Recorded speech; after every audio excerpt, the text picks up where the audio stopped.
And now for a taste of things to come.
Trying to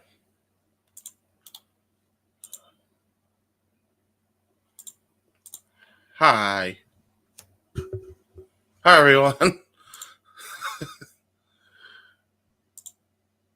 Do you hear me okay? You are glitched. Okay. Yeah, I'm as late as I am trying to rush the process here as well. So sorry folks, we're having technical difficulties all over the place apparently. Yeah, what else is all right, here we go. I just need a description and then I should be el shito. Okay. Getting that. There you go. I think you're all set now. Check 1 2, check 1 2. There you are. Hello. Okay, good. Go figures. Like right as it was time for me to start talking, it wants to dip my signal. But hello, everybody. If you didn't hear me before, if I was re-roll before, welcome to the Simply Reliable Studios in another AEW special watch-along event. It is Fright Night, Dynamite tonight. Gonna be some spooky treats here presented by Tony Khan, I am sure. We got the Simple Man Noah Foster is actually live there in the house because they are going to be in Cleveland, Ohio tonight. So good on Noah. He went to Bound for Glory this past weekend. Now he's at AEW Dynamite tonight. I'm proud of the Simple Man actually being a little bit frivolous and getting out there, spending his hard-earned money on his passion, professional wrestling. Yes, amen. And he actually made some extra money as a result. Exactly. He always says priorities over passions, but every now and again, a man like Noah needs to prioritize his passions. And despite, by the way, being super late, hi to my audience. I finally got my freaking thing to connect. Good. So, hello, everyone. Hello, anyway. Pop. Good to see you there in the chat room. Yes. To my audience, as JJ wasn't able to intro to my audience because I just got it linked live. Welcome to Fright Night Dynamite. We'll be doing a watch along, as JJ said earlier today. And it looks like it's actually going to be a stacked card on paper. Yeah, it's like I'm thoroughly impressed. Even the people who I'm not super big fans of, and everybody knows who those people are by now, look like their segments and matches should at least be decent in nature. Looks like we actually got Orange Cassidy having a freaking character evolution. Finally! It's long overdue at this point in his career, I think. So I'm actually interested in his segment big time. And I think the other segment that I'm really looking forward to is, Noah, I'm so jealous of. Kamille versus Statlander is going to be a banger of a match, I think. I think that actually might be a sleeper hit tonight if my calculations perceive me here, little Rashford style.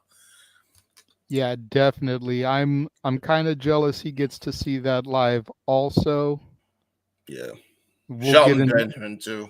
we'll get into all those here in just a moment, but don't forget, everybody, we are not the only broadcast going on right now across the Simply Reliable studios. Statboy Mike and Walter are also doing a watch along of Game 5 of the World Series. They are going live right now as well. Yes. Giving you all the stats, all the scores, all the updates just ahead of the first pitch, which I believe is going to be about 8:08 Eastern, 5:08 Pacific. And then they will be with you throughout the duration of Game 5. Dodgers look to close the series out again in New York. Mm-hmm. Yankees looking to get another win, force a Game 6, which I've said a few times.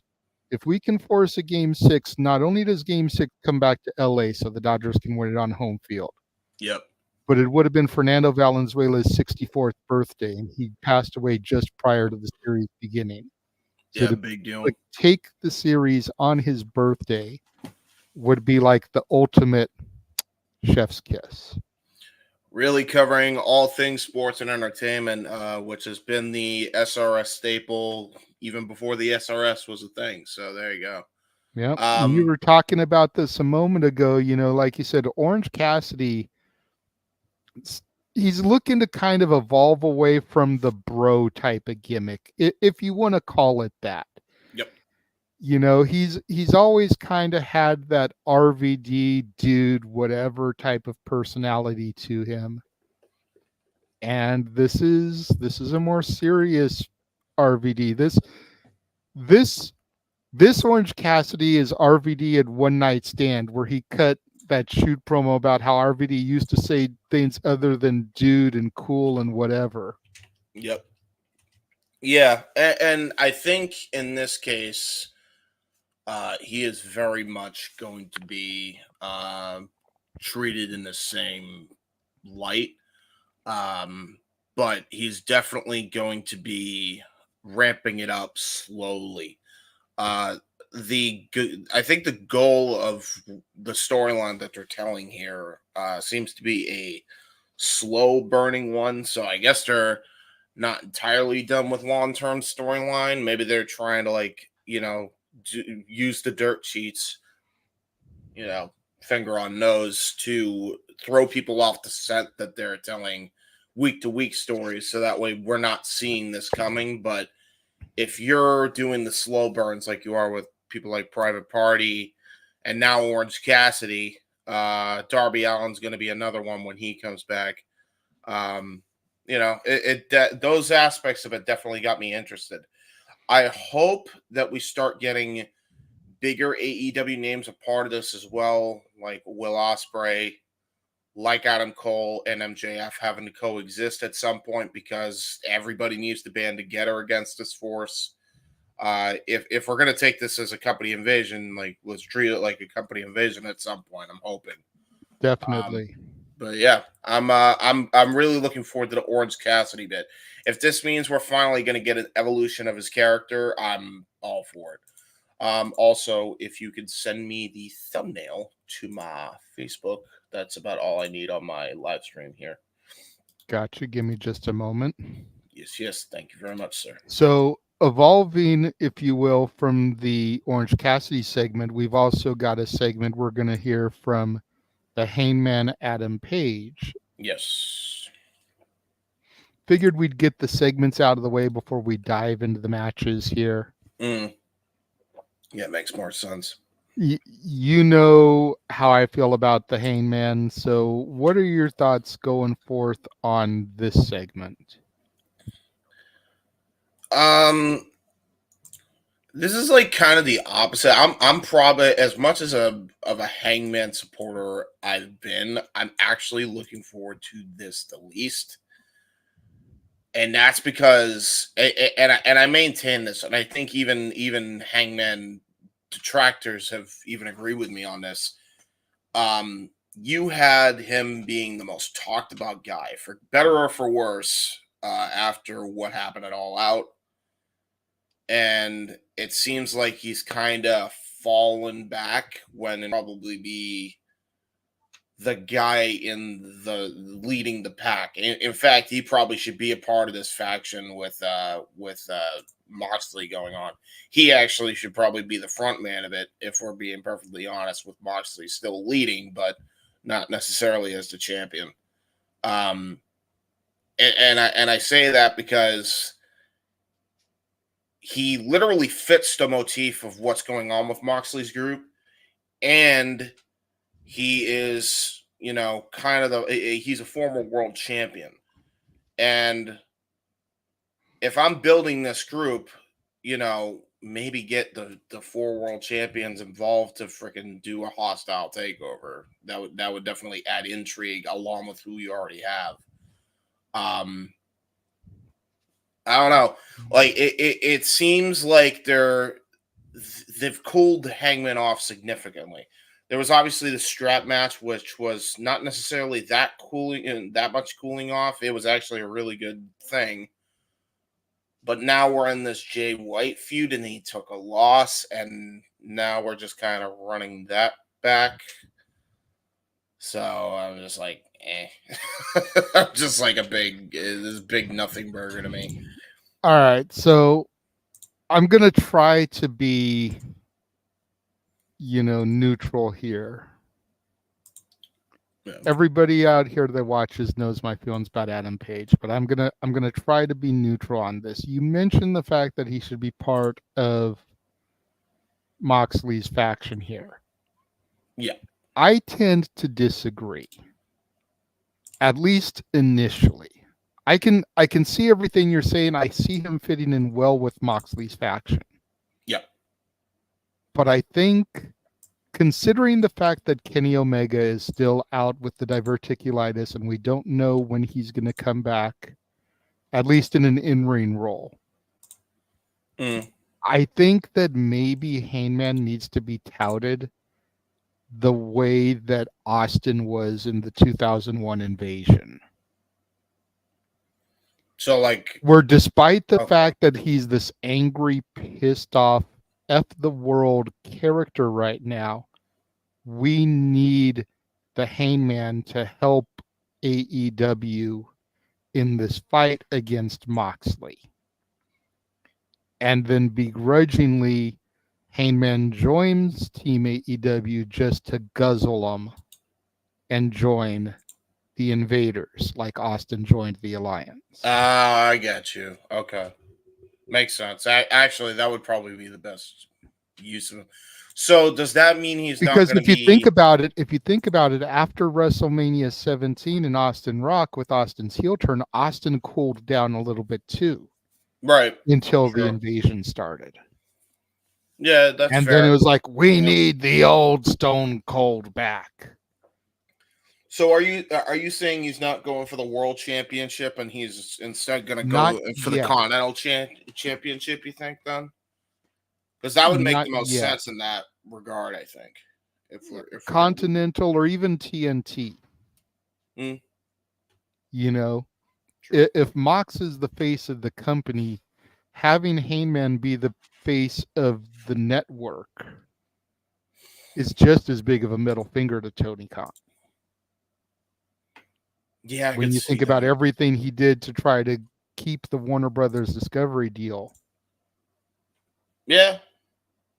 And then it would kind of be like the 2-man power trip. With Austin and Triple H having the world and IC titles. So my question is then, does Hangman play spoiler like the reason I say should it be the TNT, because the problem is you're gonna have other people try to go for the TNT, and I feel like that spot could be. I could see that being for Claudio just because he's been Moxley's right hand man longer. Maybe so, but I see Claudio more as the lower mid card stuff. I think match wise and work rate wise, it would make more sense. And this is just my brain kind of going off it. I feel like it makes more sense for him to play spoiler in the what will eventually be the reigniting of the feud between Omega and Okada, and that could be a triple threat match. Shoot. Uh-oh. Oh no. Oh no. Apparently Noah did not I didn't know that Noah's sling was up, and that's what I was gonna use to watch this. Uh-oh. I now gotta freaking scramble to find a link, so I don't know how else to do this now. All right, give me a second. I'm gonna go off camera. Run down the rest of the card. I shouldn't be any longer than a minute here. Let me see here. I think I've got a link for you. Just give me a second to find it. Yeah, thank you. Yeah, because I'm like, yeah, I did not expect that I was gonna run into that issue. That wasn't an issue until just now. Actually, hold on a second. Did I sign into the wrong thing? I could have. Sorry, folks. Again, tactical issues. I don't log myself in. Okay, yeah. It's. Oh, wait. Can I watch a free stream, maybe? Maybe.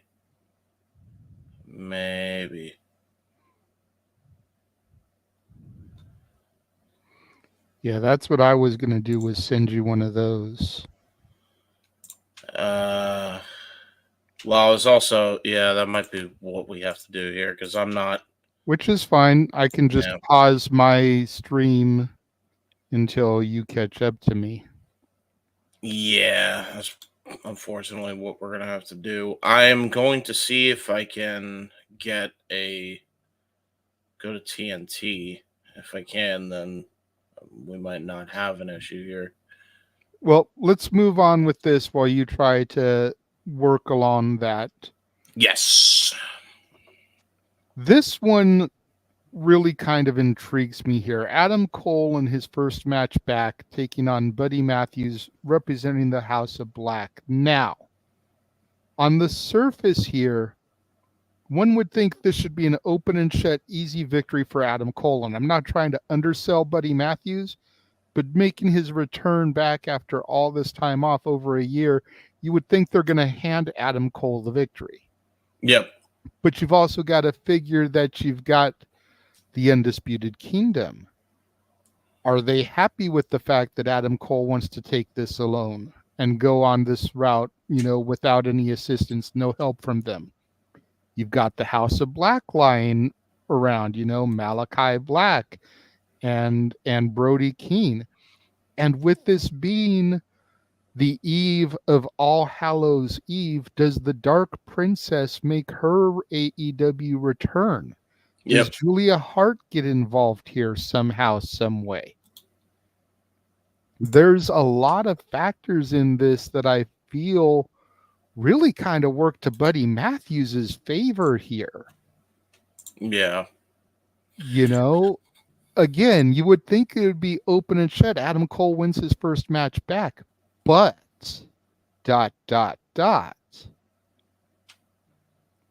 Yeah. I'm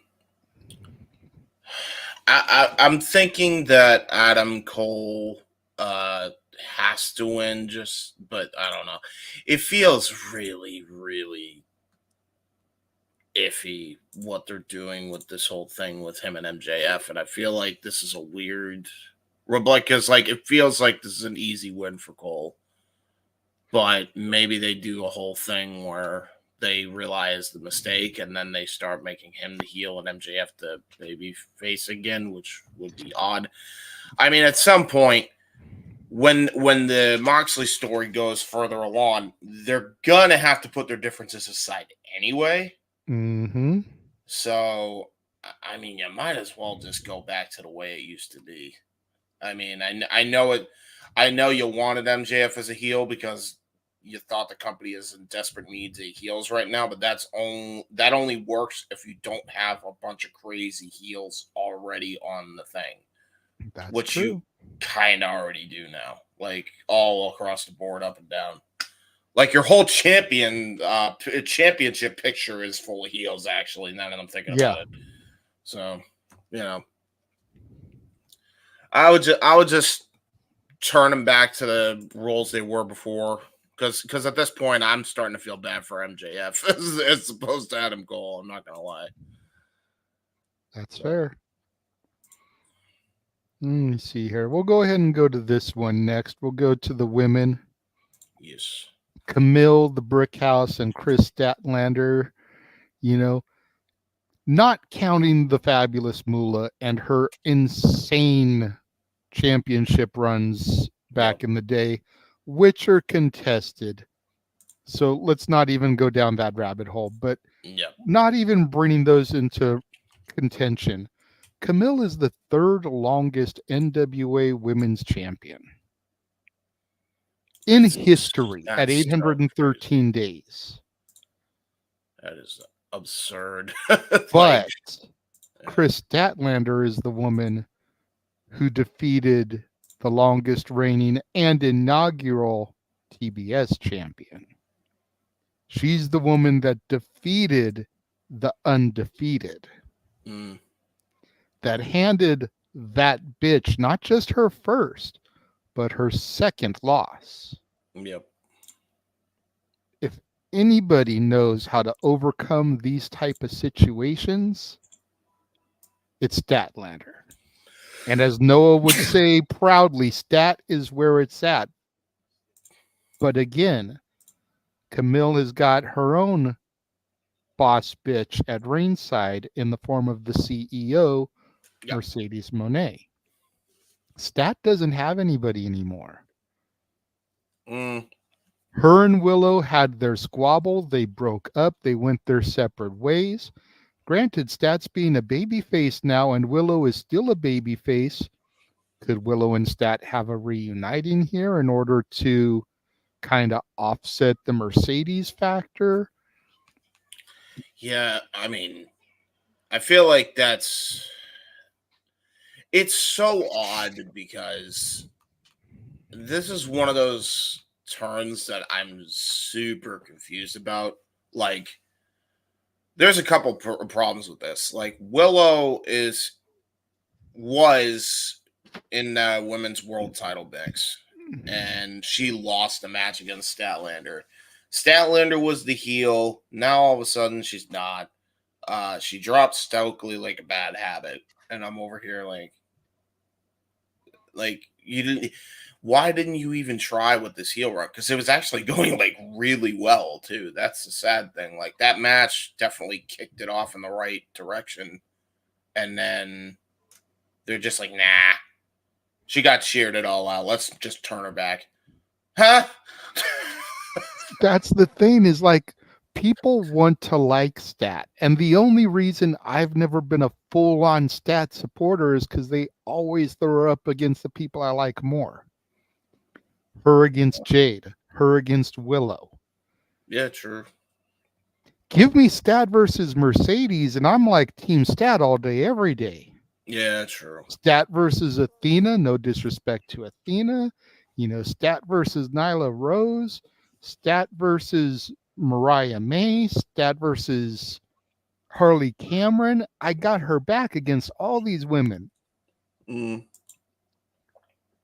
But Stat versus Jade, Stat versus Willow, even Stat versus Tony, especially while she was timeless. Yep. You're not getting me to choose Stat. No way. No. I'm just saying. I'm going to be honest. I'm choosing the Burke over Stat because she needs to win way more because of how they've been utilizing her, which has been a dog shit. They haven't been. That's the thing. She's just been muscle. She has been Diesel to Mercedes's HBK. Which, But if you remember in WWF, who became champion first? World champion first. Kamille. Diesel did. Well, Diesel did. Yeah. The problem that I have So is like they've been utilizing her as this muscle. She's been anything but effective in that role. Like they just, what's the word? Made her, for lack of a better term, made her look useless. And we know that Kamille ain't useless, but they've booked her in that way. I don't know. we'll go ahead and we'll move on to this match now because this was the first match announced for Fright Night Dynamite. Swerve Strickland and the gold standard Shelton Benjamin, Prince Nana and MVP in their respective corners. Yep. I think the $1 million question here is not who wins, who loses, because I don't think anybody really cares. Yeah. The fans are going to win. Oh, yeah. Is Bobby Lashley going to make his debut? I think that's the $1 million question here. Because that's the good way to get Shelton the victory without making Swerve look weak, is by having Bobby Lashley make his debut. I feel Shelton gets a victory over a former world champion, and the only reason Shelton won was because of the interference. Yeah, for sure. I feel like, and as much as I agree with just the idea of this match happening, these two are going to tear the roof off the place. I mean, trust me, like the Shelton matches we've already seen, he's going to tear the roof off the place. Yeah. This is definitely going to be match of the night. I don't care what anybody says. The other matches have got great potential, even the match we haven't discussed yet, which has people that neither one of us like. Every single match has got great potential. This is going to be match of the night. I really feel like just to protect Shelton has to win this match because Bobby has to interfere. I really do. I think that's the way we have to go, personally. Mm-hmm. So, yeah, I do think Lashley comes in and assists Shelton for the win. So. All right. Starting this match now because it's the one we wanted to talk about the least, and we're only a couple minutes before Dynamite comes on the air. What is going to be our main event? Private Party versus the Young Bucks for the AEW World Tag Team Championship, and if Private Party loses, they must break up. Yeah. I'm going to be real.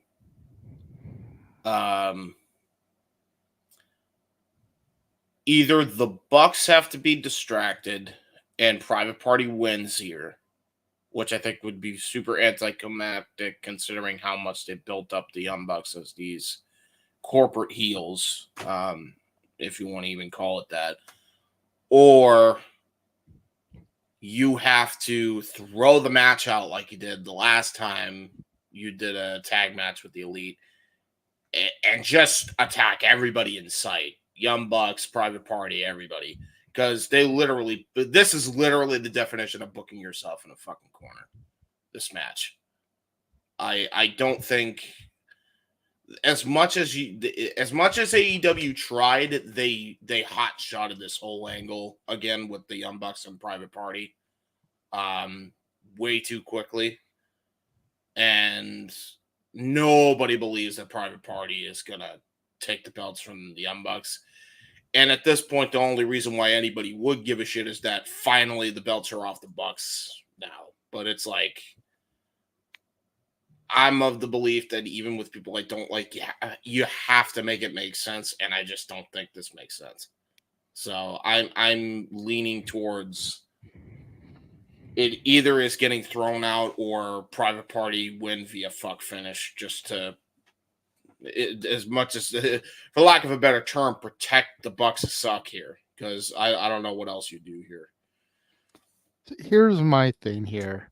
And everybody likes to complain about WWE and the way they book tag team wrestling, but AEW has had just as many stutter steps. Yep. Private Party should have taken the belts off the Bucks when they had their last match with them. It shouldn't even have got to this point. But now we're in a situation, like you said, where it's kind of like the Acclaimed a couple years ago. Yep. And they had the opportunity to do it at the pay-per-view. They didn't pull the trigger. They waited for a couple weeks later for the Grand Slam. Yep. And then they finally put the belts on them there. And then nobody gave a shit because it wasn't in the heat of the moment when they were hot. Yeah. And it's the same thing here. And now they've added the stipulation if Private Party loses, they break up. My question is, what the hell does Private Party do as solos? Neither one of them are winning any one of the singles titles. Not a one. They suck. They're not. Okay, let me take that back. They don't suck, but they're not the Street Profits. No. Where you could honestly believe that either one of them could be a singles champion. It's just not going to happen. So Private Party has to get the victory here. Yeah, 100%. To your point. Now, how do they do it? Is it a screwy finish? Is it a legit finish? Oh. I honestly don't care. There's enough X factors going on with the angles where you could do it with any kind of extracurricular activities. This could be the night we get Kenny Omega's return. We could get Mox coming in and messing things up for the Bucks. We could get Bobby Lashley coming in and messing things up. And maybe Private Party are going to be part of the new Hurt Syndicate. They've been getting approached by Stokely Hathaway. Maybe he's finally gotten to them and is taking them under his belt. You know, there's so many ways that we could slice this up. But if Private Party loses, they may as well leave AEW because they're not going to get anything. No, not a single star is gone. And AEW is in desperate need of tag teams, by the way. And oh shit. Looks like we're starting things off with Orange Cassidy here as he comes out to the ring. I have not seen him come out to the ring yet. I'm just seeing the promo package now. No problem. Yeah, so I'll let you know. Get my controller up. So I'll let you know when I see him. I see Orange Cassidy on the screen. Oh, jeez, don't do this. Oh, there we go. Okay. We got Orange Cassidy coming out with a microphone. Okay. All right. Orange Cassidy. Let me know as soon as he says, I don't do this. Okay, got you. Hold on.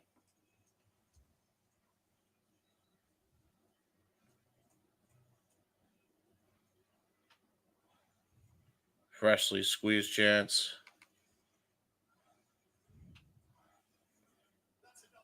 That's enough of that. I don't do this, he said. All right. Apologize for that, folks. Had to get synced up there as James is using a less than authentic stream to provide commentary here with me. Yeah. We are live. It is Wednesday. You know what that means. And freshly squeezed Orange Cassidy is in the ring telling us that he basically doesn't do these promos.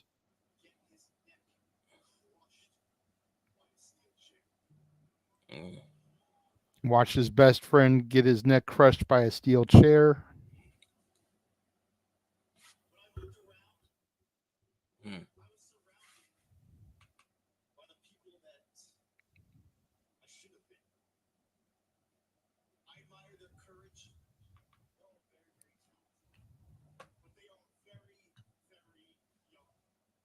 Huh.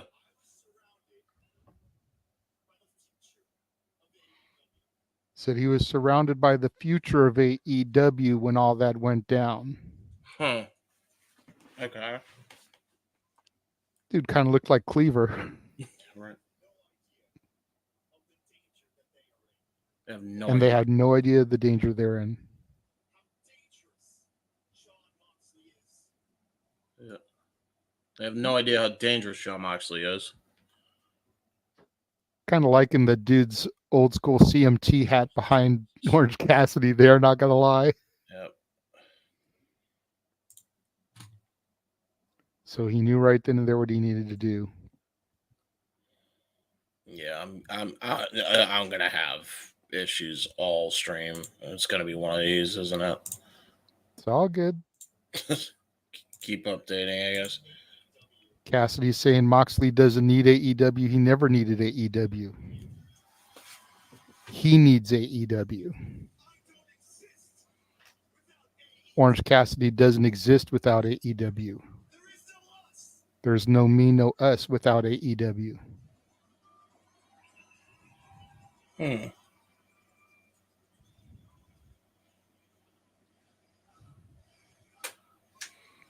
AEW chant from the crowd. Yes, yes. So now he knows what he needs to do, and that's stop this.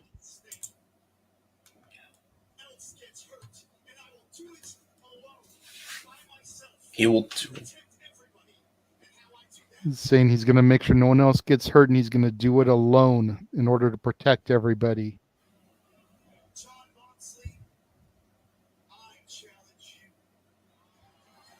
Challenging Jon Moxley. Is this for Full Gear? What? That's the next big show coming up. I can only... For the championship. Okay. Yeah, this has got to be for Full Gear. It's got to be, right?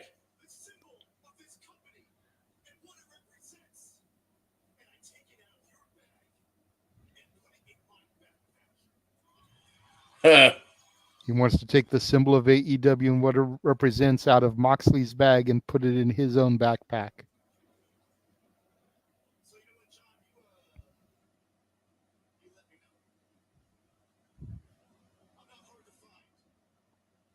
No, hard to find. He says he's not hard to find. Just let him know. He's here every single week.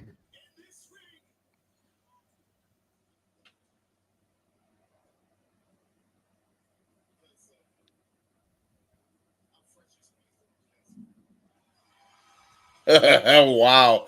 Just the monotone. I'm freshly squeezed. Orange Cassidy got the crowd going here.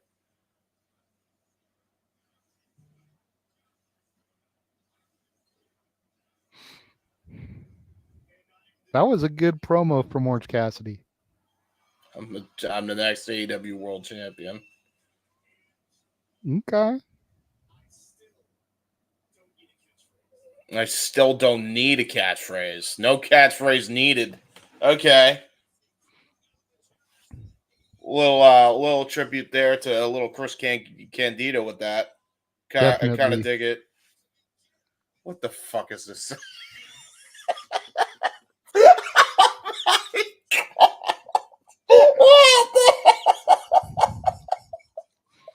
Oh my god! Looking like Halloween Havoc, Chamber of Horrors 1991 looking at set. What is that? Oh my god! Go god! Backstage and we've got Kamille and Mercedes arriving, getting stopped by Renee. Yes. Oh my lord, Kamille is gorgeous. Wow. Okay. If I wasn't looking forward to it before, folks. Damn. Is it just me or is Mercedes trying to do the Harley Quinn stuff? She looked like she's doing a bit of that, and what's the chick from the Addams Family? Okay, the hair's screaming Harley Quinn though. That's why I'm asking. She like a stripper version of Spider-Gwen? I don't know. It's one of these three things, man. I don't know what's going on with the guy. I was gonna say the most overrated person on this roster doing the most overplayed Halloween costume, so it would make sense. Well, I have no idea what any of this is. Dude, this set is not it, man. What is this? Well, our opening contest is all about that boom, baby. Adam Cole and Baby. Buddy Matthews. Oh, here we go. I mean, Sweet baby Jesus. Justin Roberts is dressed as Pee Wee Herman. of course he is, because why wouldn't he be? God damn it, Justin. Hey, look. Hey, look. He has the right idea. Don't wear regular ties and wear the bow tie so you don't get choked. There you go. And there's Adam Cole. You should be the heel, buddy. You are not. We have no sympathy for your ass. I tell you.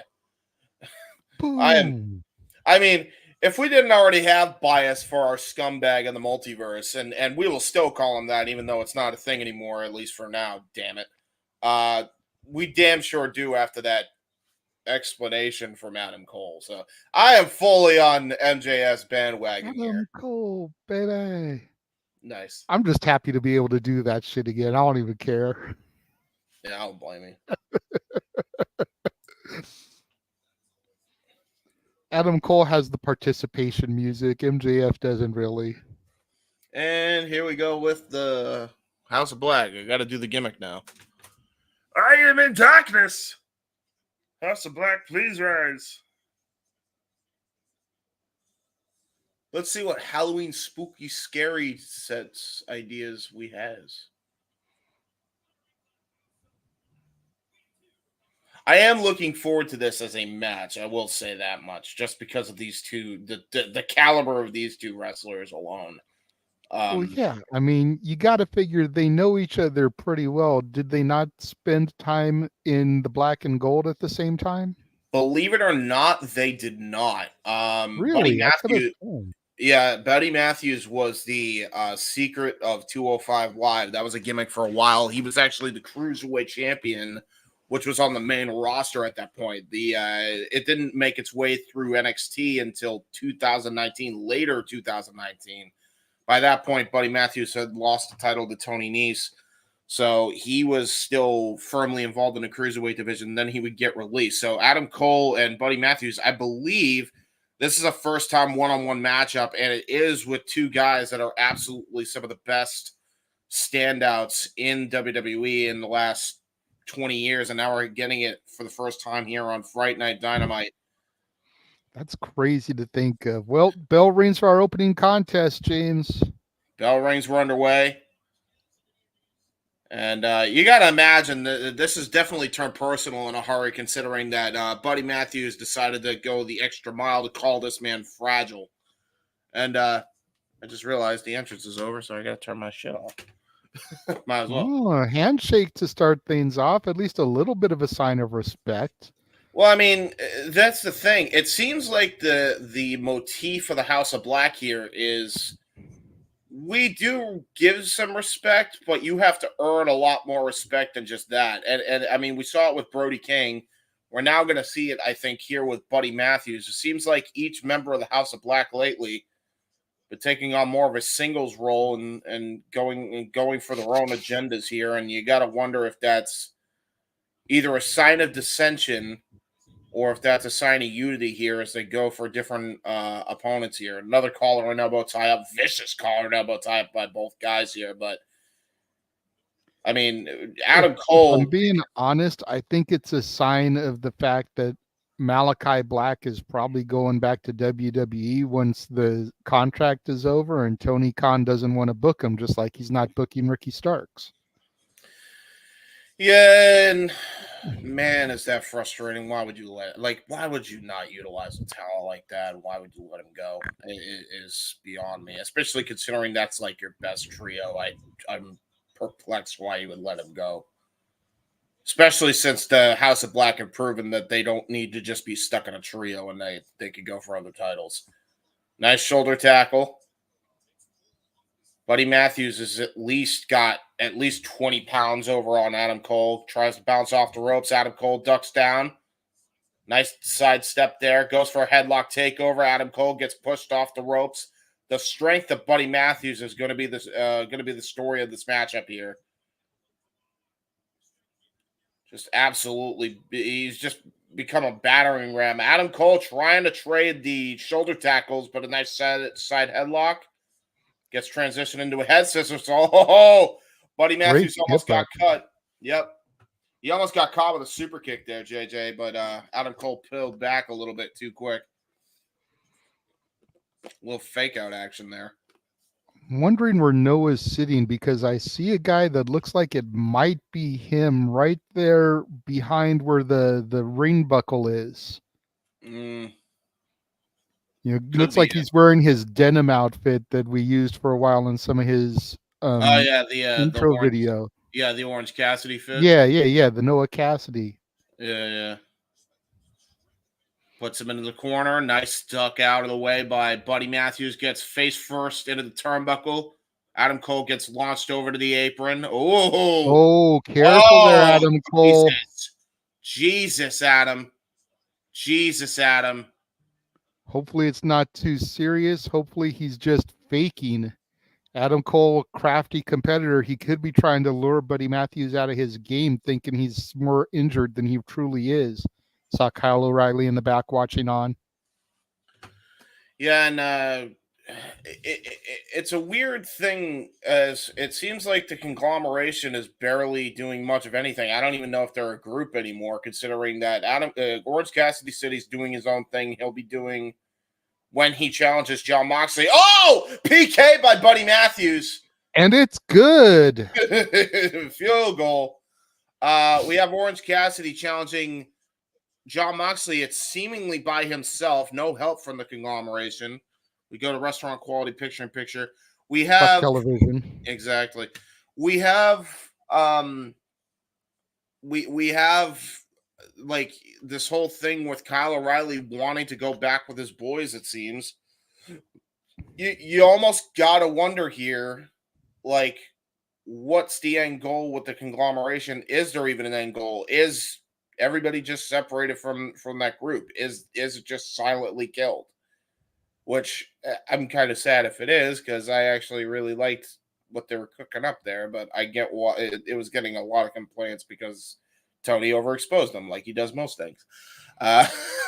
So, you know, that's neither here nor there. We got Kyle Fletcher in the ring, I guess. Adam Page is going to be on later tonight. Do you have a graphic for that? I don't think we were supposed to have Kyle Fletcher, or at least it wasn't previously announced that he was going to be on there. I do not have a graphic for that, but I can go ahead and try to find it here real quick. Maybe something they added after the fact. That is fair. They're just basically running. Looks like the Learning Tree will also be having a segment.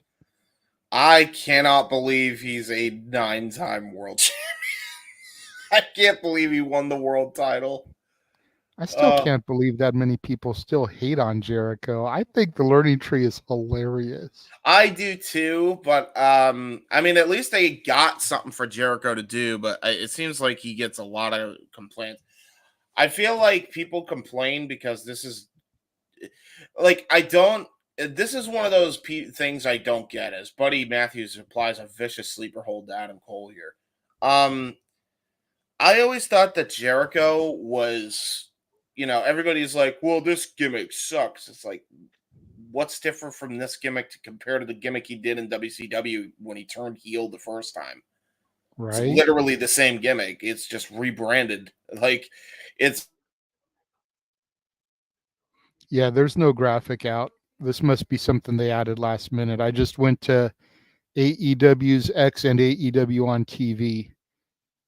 Neither one of those pages have the graphics, so they must have just added this stuff.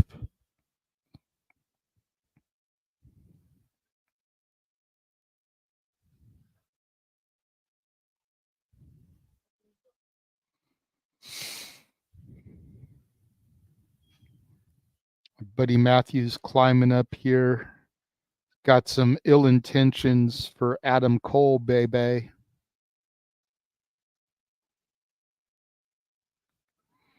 Think James froze. We are back to full screen here, full picture. Yep, we lost James. Huge top rope superplex from Buddy Matthews, floats it over, and then into a neck breaker from Adam Cole countering.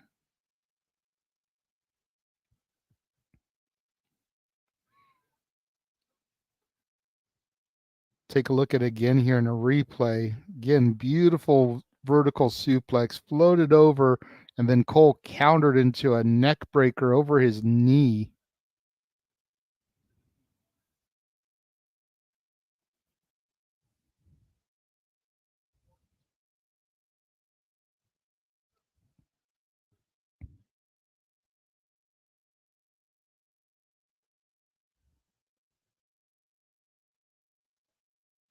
Huge DDT from Adam Cole to Buddy Matthews on the ring apron there.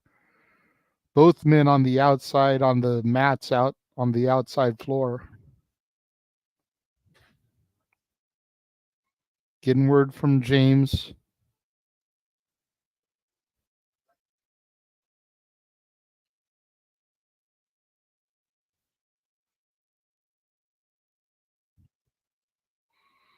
Apparently, James's Wi-Fi decided to take a dump, so he will be here as soon as humanly possible. Again, as we were seeing during the commercial, Kyle Fletcher has a message for Will Ospreay. Hangman Adam Page will be speaking this evening.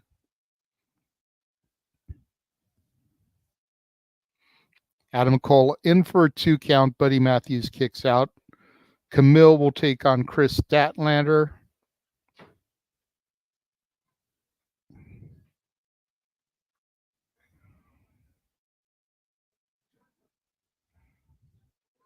We're going to hear from the new Ring of Honor World Heavyweight Champion, Chris Jericho, coming up after this matchup.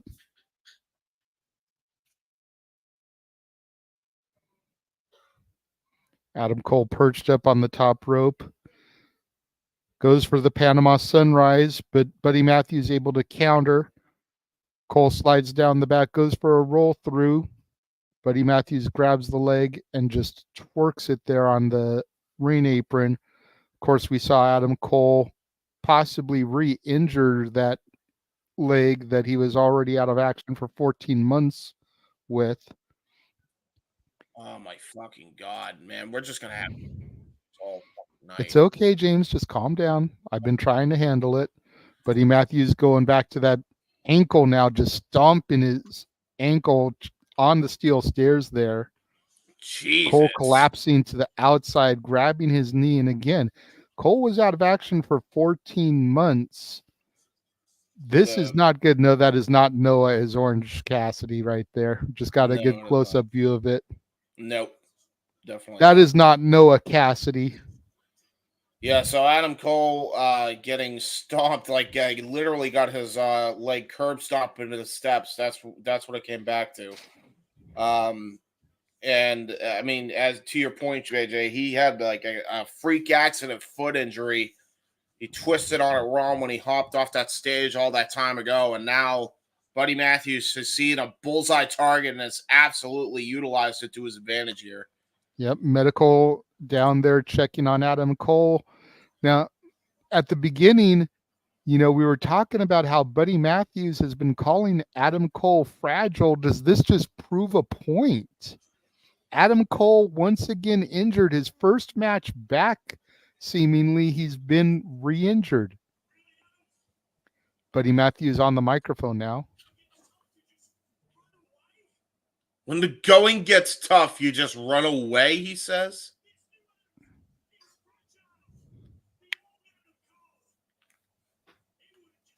Oh, Buddy Matthews saying that Adam Cole is a bitch. This new Adam Cole limping back to the ring. This is like Marty McFly being called a chicken. Yeah, this is definitely pissed off Adam Cole. By the way, I do want to note that Adam Cole is wearing the Undisputed tights, and now he just got a damn hockey fight in the middle of the ring. Kick to the midsection by Matthews. just chopping Adam Cole down like he needs to. And now here we go. Now Buddy Matthews has lured him into his game here, stomping on his foot, mashed potato style. And again, Adam Cole clutching at that ankle. Buddy Matthews taunting Cole to get up. But every time Cole stands, Buddy Matthews just goes right for it and chops him back down. Super kick from Cole. Takes Buddy down to his knees, and another one right to the mush. Well, I'm definitely not anywhere near the super kicks. I think you're 2 seconds ahead of me. Oh, tried to lower the boom, and he collapsed. Oh, V trigger by Buddy Matthews. Immediately caught him with a pop-up knee. Curb stop by Buddy Matthews. Shades of his old compadre, Seth Rollins. Only gets a 2 count out of that combination. See, force of habit. I almost called that knee the trick shot. That's Trick Williams' knee. That's true. Yeah, I mean, I think Buddy Matthews has various different variations of that rising knee strike. By the way, so that's definitely going to be another weapon of Buddy Matthews. And we know that not only does Adam Cole have an ankle issue, but we know that there's been concussion issues in the history of Adam Cole. That's what kept him out previously before the ankle injury. Ooh, tosses the towel in his face. Super kick, pump kick, super kick to the back of the head. Now trying to go for the last shot. Buddy Matthews catches him. Insecurity. And last shot connects. Cover, 2, and somehow Buddy Matthews able to kick out of the last shot there. That was really, really close. I honestly thought that Cole was going to have it there.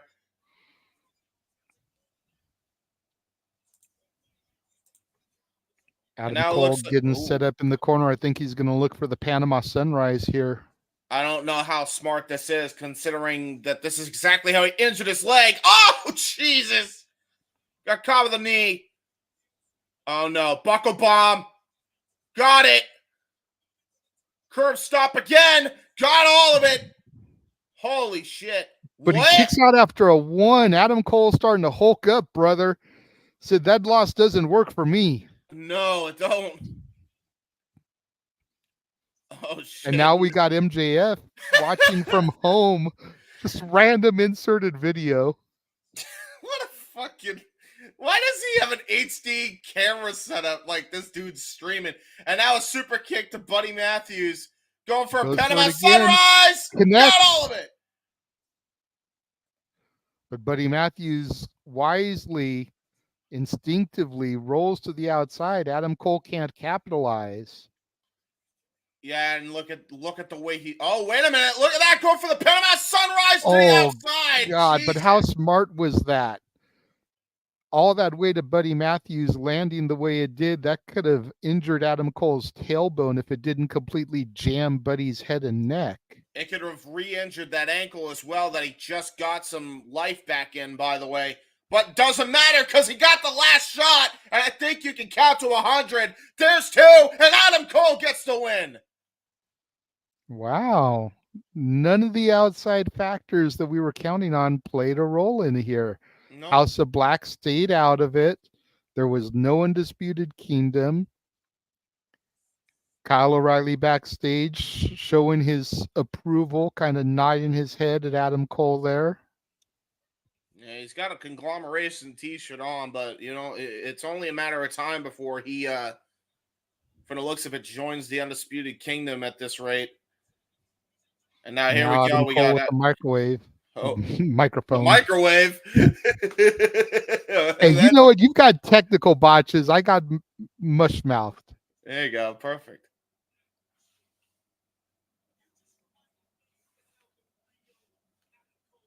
Cole telling Buddy that he just reminded him who the real Adam Cole is.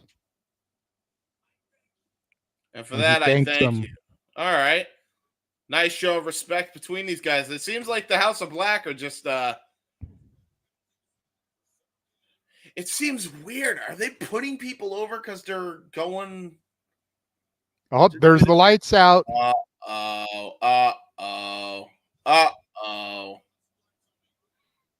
Maybe not. Maybe not. House of Black says, not today. Malachi Black. Uh-oh.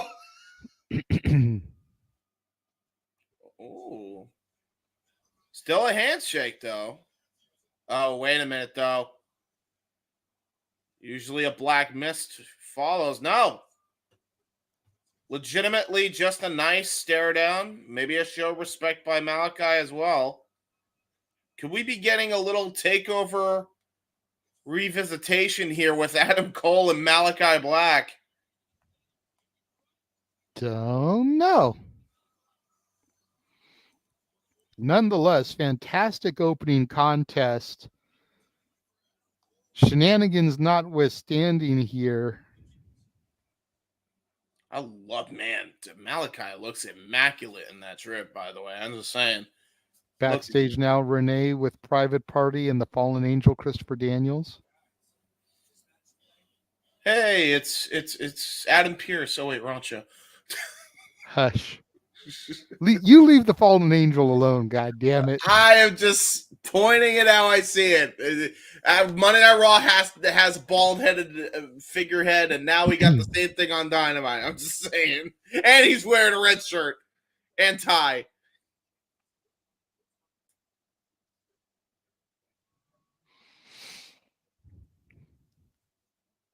Daniels reminding Private Party that the Bucks will do anything and everything to keep the titles, and remember what you're fighting for, what you're risking.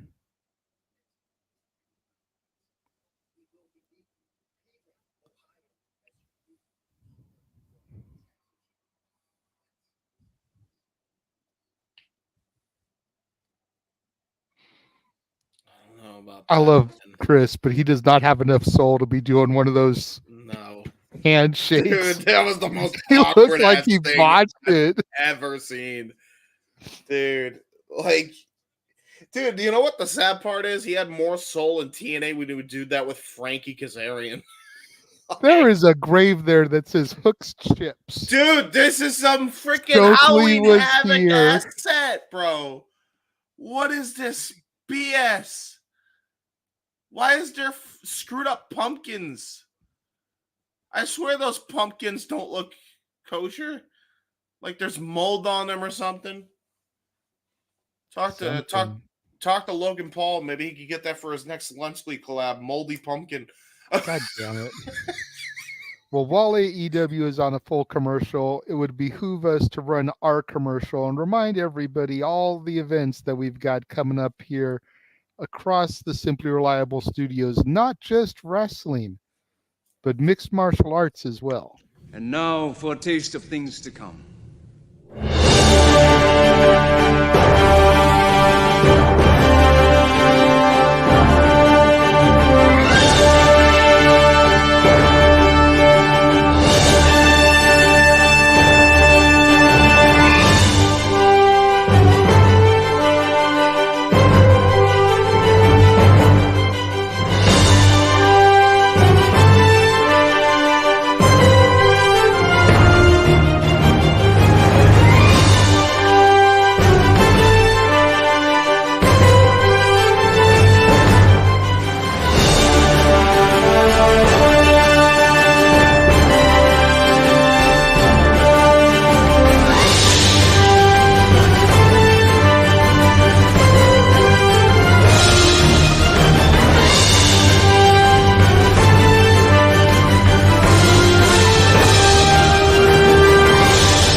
In the words of the simple man Noah Foster, all the wrestling, all the wrestling, all the wrestling, all the professional wrestling and combat sports. And if you're not a fan of either of those, we have even begun to branch out.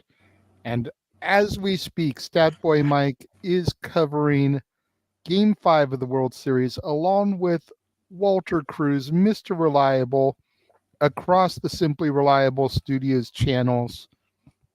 So you can check that out as well if you are not a professional wrestling or combat sports fan. And if you're not, then why did you subscribe to these channels in the first place? Because you probably subscribed to us because of the wrestling content. But just throwing it out there, we have begun to branch out.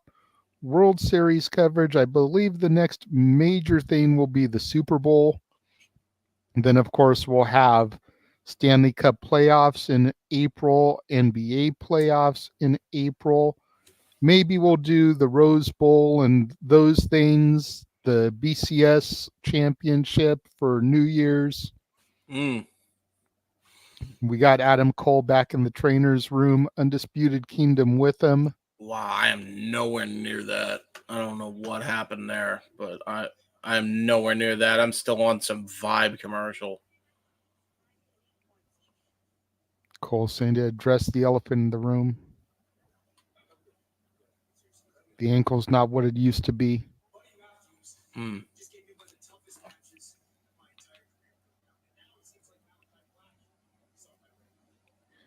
Doesn't blame Max for shattering the ankle or for being a bad friend and never checking up on him. Dude, it is guys like Adam Cole and MJF are meant to be enemies. You would have betrayed me the first second you had.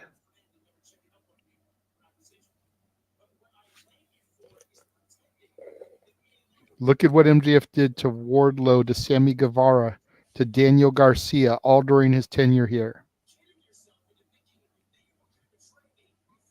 And if you thought I was going to sit around and wait, you had another thing coming.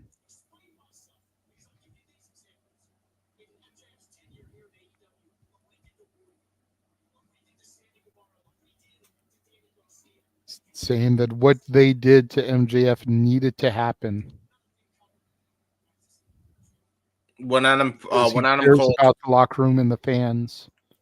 When Adam Cole finishes his promo, make sure you pause there. And I was going to. Yeah.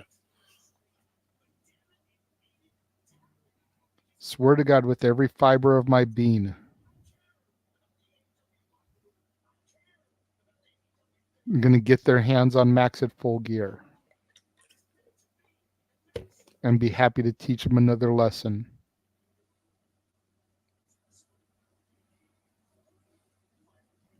All right, he just stopped his promo. I'm going to get my hands on you. We're going to meet at Full Gear, and when we do, I will be happy to teach you another lesson. 1 down, 2 to go, Max. So, there we go. All right, off the promo. Whoa.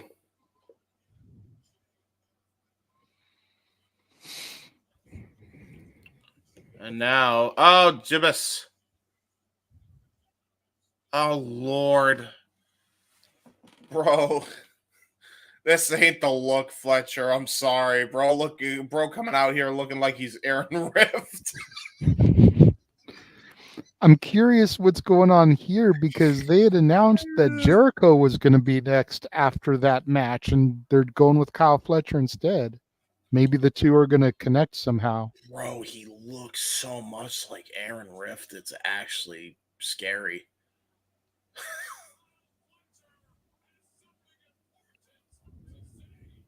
Kyle Fletcher has something important to say. Sure, he does.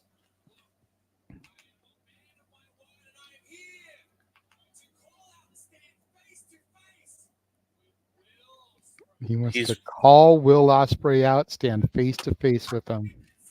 Okay. You mean the very man who's probably not in the building because you stabbed them in the back of the head with a screwdriver? That's the whole gimmick. They want to make Will Ospreay look like a coward, like a chicken shit. Oh, we're doing this trope. It's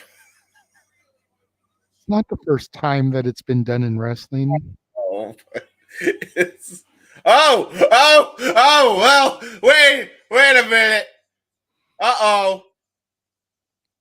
United Empire music. Oh shit! Is this going to be the return of Mark Davis? Here's the return of Mark Davis, and shit! Oh man! Crowns up, baby! I've been waiting for this. Let's go! Let's go! This was not expected.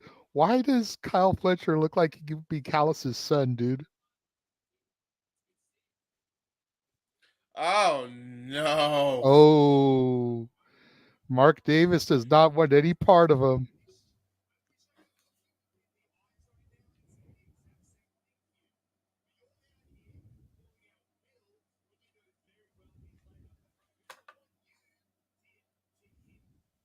Huh?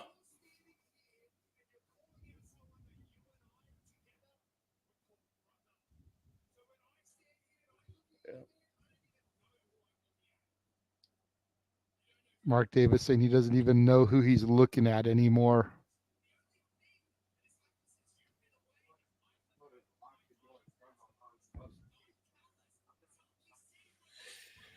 Oh boy. I mean, I'm looking forward to the match. I mean, this should be an interesting one-on-one, but I'm very upset that, Mark Davis and Kyle Fletcher can't be big team guys, because I feel like they're way better tag team, but that's just me. Give it time. I know. Give it time. I have a feeling this is all going to be a ploy, that Mark Davis is starting out this way and he's going to end up turning. Yeah, probably. But at the same time, like, what are you doing with two damn tag teams in the Don Callis family then? What was the point of pairing up Brian Cage and Lance Archer together? The fact that Cage and Archer can actually be individual single stars. That is true. Yeah. I mean, one could be the TNT champion. One can keep going with the ROH television championship. Stop, turn around. Going to come a day very soon where you're going to have to make a hard decision.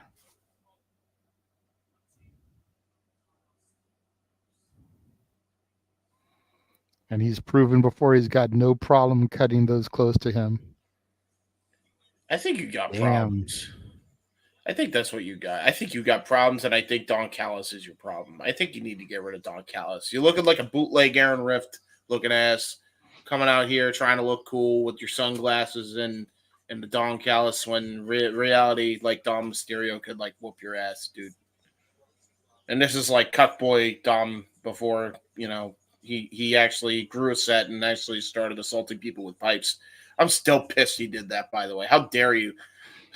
Well, it looks like on Collision we'll have Commander versus Kyle Fletcher. Well, Adam Page with Renee.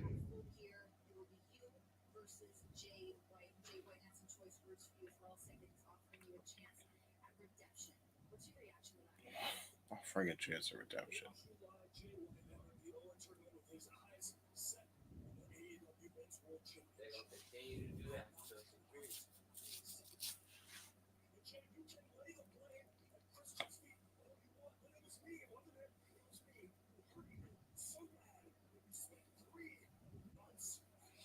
Ooh.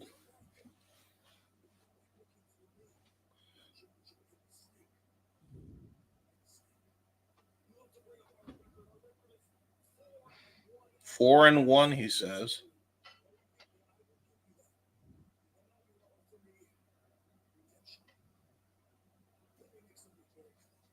Let me make something very clear, he says. There's no such thing as redemption for you or for me.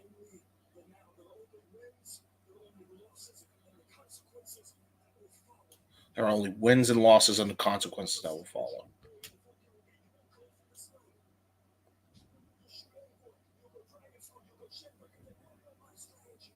What will my strategy be when you go for my leg?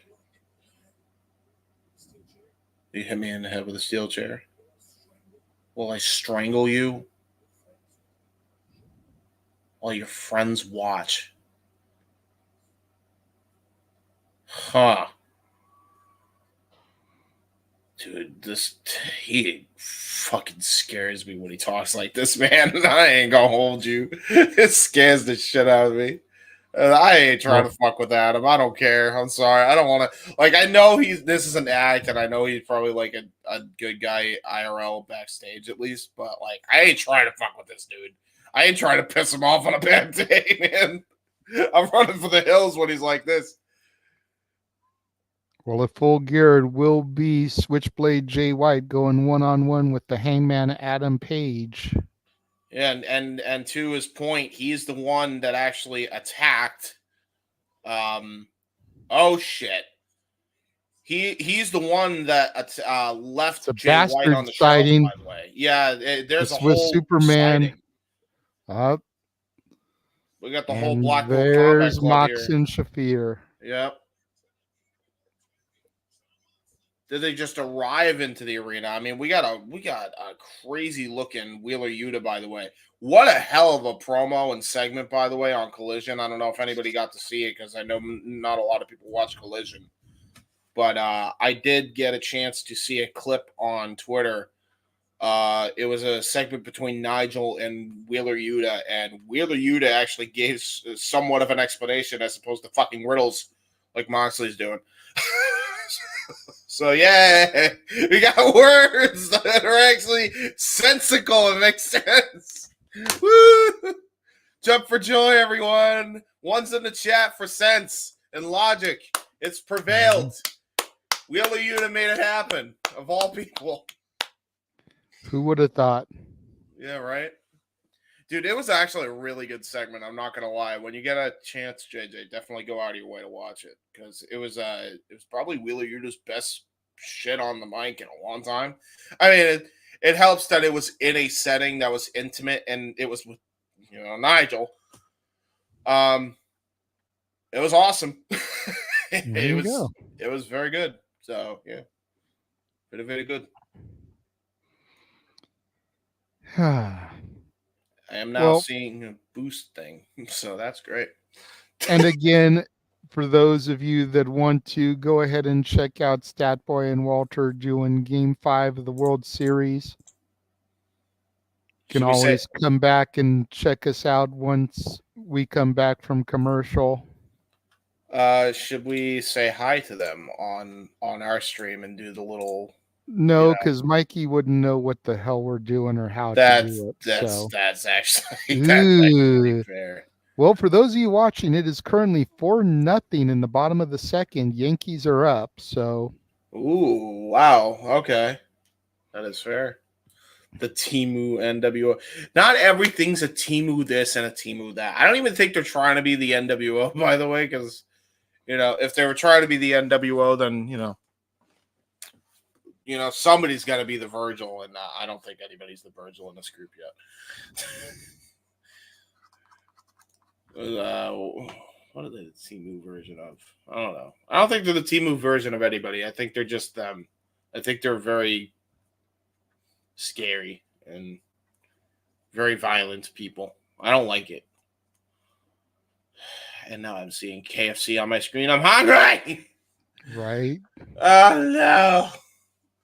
You're giving me a KFC little box thing there. Oh, they're doing... Why are you doing... I'm sorry. I know I'm doing commentary on stuff like this. Why are we doing Christmas commercials in October? In October? Why not? Halloween hasn't happened. It's not until tomorrow. Do Halloween stuff. And then when Halloween's over, do Christmas, mash it up with Thanksgiving. Let me ask you this. What do you classify Nightmare Before Christmas? Halloween movie. Okay, but is it also Christmas? It's literally in the title. Yeah, that's true, but that's the What's one about the 1998, I think it is, Jack Frost. Not the one with Michael Keaton. If you've never seen it, it is a horror killer snowman. So if there's these things that cross the holidays, how can you really bitch? don't know. You can go to stores and buy Valentine's Day stuff before Christmas. That's also So why is Christmas get just a bad rap? Why is it only Christmas that's the devil? No. I'm just making a point. They do okay. So they do this with Halloween too. It's not just with Christmas. I'm not like most people. They do Halloween this with stuff Halloween hits too. stores before even my birthday comes. That's my point. It should be it's an October thing. It's not anything else. It's But my point is that, and again, not just you, but people always give Christmas the bad rep when they do it, but they don't want to say nothing about the other holidays. That's my point. Yeah, that's true. I got no problems with it because I have no problems where any of the holidays do it. Modern day society, and just for those of y'all watching, Mox and his crew are just walking the ring, so they ain't done shit yet. We're not taking away. Yeah. Modern society is set at such a place where people need to save for these holidays. They need to save for decorations. They need to save for costumes. So giving a couple months of the stuff to be out so that people can save and put things on layaway and buy in increments, how is this a bad thing? That's a good point. I guess that's the reason they do these sales super early in the month. I can see your point there. It's just so. I guess it's just so odd because it's so damn early. But then again, I guess that's the point of getting people to save their money. So there is that. All right, so Jon Moxley in the ring now. Finally got my signal back. Oh my lord, this is going to be a problem all show.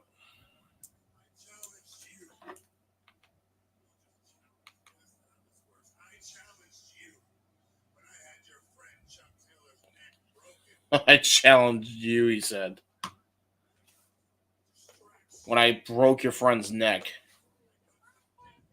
I cut some dead weight out of your life. So you can focus on your goals.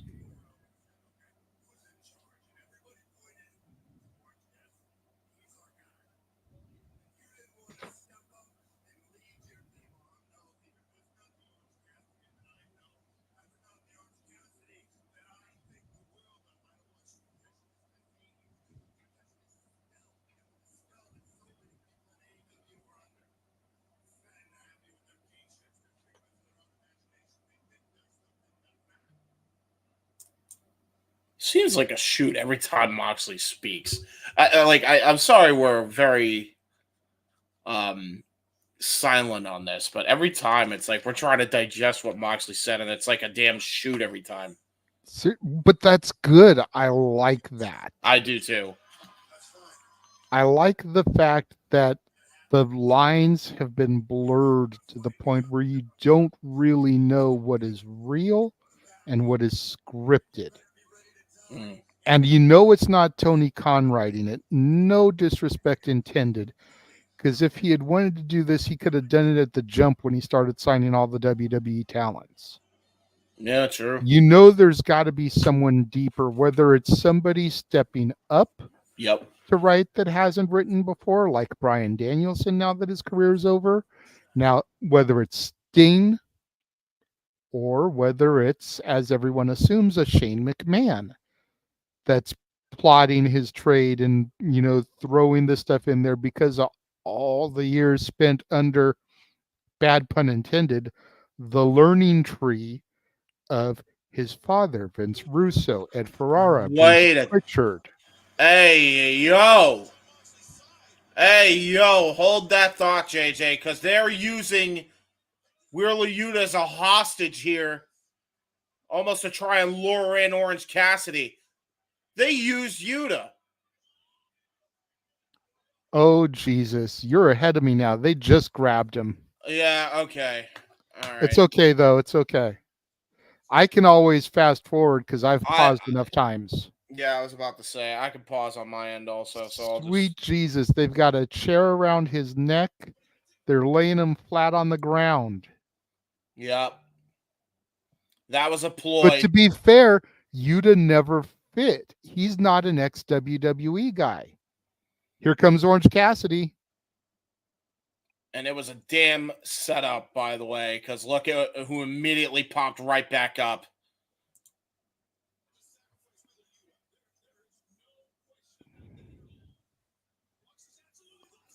Yep. Immediately. Damn. Yeah, it was a double cross. That's all that was. And now here comes the rest of the AEW locker room. We got the Dark Order trying to fend off the Blackpool Combat Club here. We've got the Dark Order trying to stay relevant in modern AEW television. Yeah, Let's be real. Yeah. There has been zero use for the Dark Order ever since Brody Lee's passing. Let's just call it the way it is. Since the Hangman Adam Page run, everybody says that, but it's been the Adam Page run. After that, I'll agree with you because they have not been fucking utilized properly since at all. Like it's been rough. Freaking Evil Uno looking like corporate mankind and shit. I think that's the gimmick. I think he's just a mankind superfan now. I think that's the whole getup. Jesus Christ, that chair shot from Yuta to Evil Uno. Yeah. Oh, Jesus. And now the bastards got the chair on the outside with Orange Cassidy. This isn't going to be good. Oh, no. They're going to try to break this man's neck. Oh, no.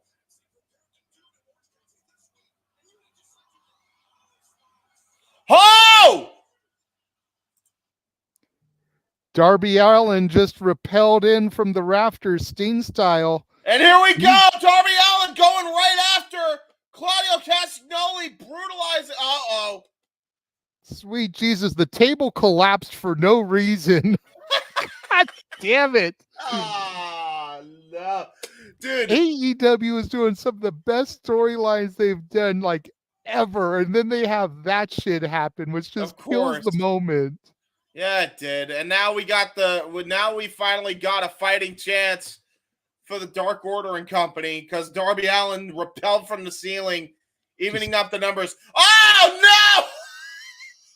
no! Oh, that was a rougher landing than it should have been, I think. Darby Allin just got tossed into the broken pieces of table. Oh, but Darby Allin immediately fighting back. Okay. What the hell is Matt Menard doing out here? From the locker room coming out. Wait, why is Matt Menard out in the locker room with a headset? Matt Menard's been on commentary all night. Where have you been? Oh, it's been him, Shivani, and Excalibur. Oh yeah, I forgot. Jay Lethal is out there now. Oh my God, I keep getting a signal cut, man. I'm so tired of this. All right, I gotta find a new stream. This is frustrating. Keep updating the peoples. Got Private Party down there now for some reason. That's not smart of Private Party because they end up getting injured or taken out. It'll jeopardize their title match. And here come the Bucks. We're getting their entrance video now. Are they getting ready to do this match now? Is this match not going to be the main event?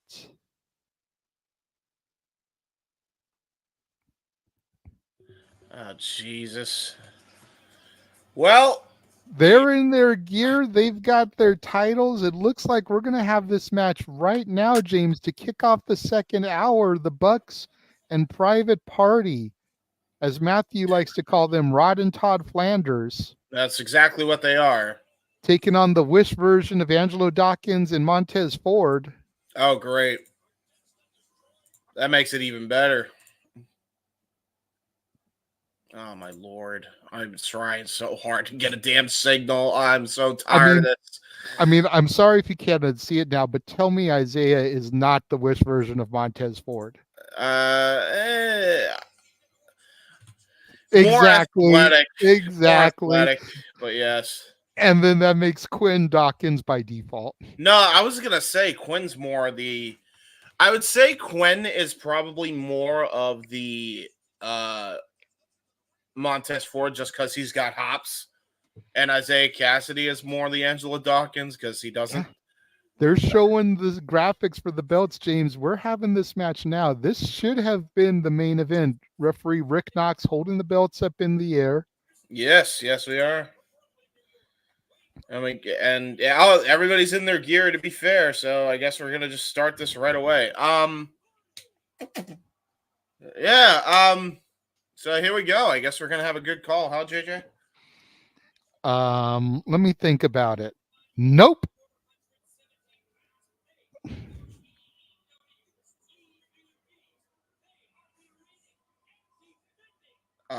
Oh shit. Oh no.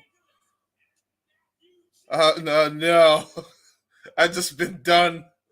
I have to call. I have to call this on my own. Oh no. Oh Jesus. Okay. Oh no. All right. Bell rings are underway. Jesus. So world tag team titles are now on the line. So the Young Bucks versus Private Party. Nice collar and elbow tie up here. Of course, Nicholas Jackson somehow gets the upper hand. Shoulder tackle by Nicholas Jackson, even though he's far from Hulk Hogan. Jesus, nice arm drag by Isaiah Cassidy. Nice drop down into a cover. The drop down into a cover. Okay, a little heated exchange between these teams.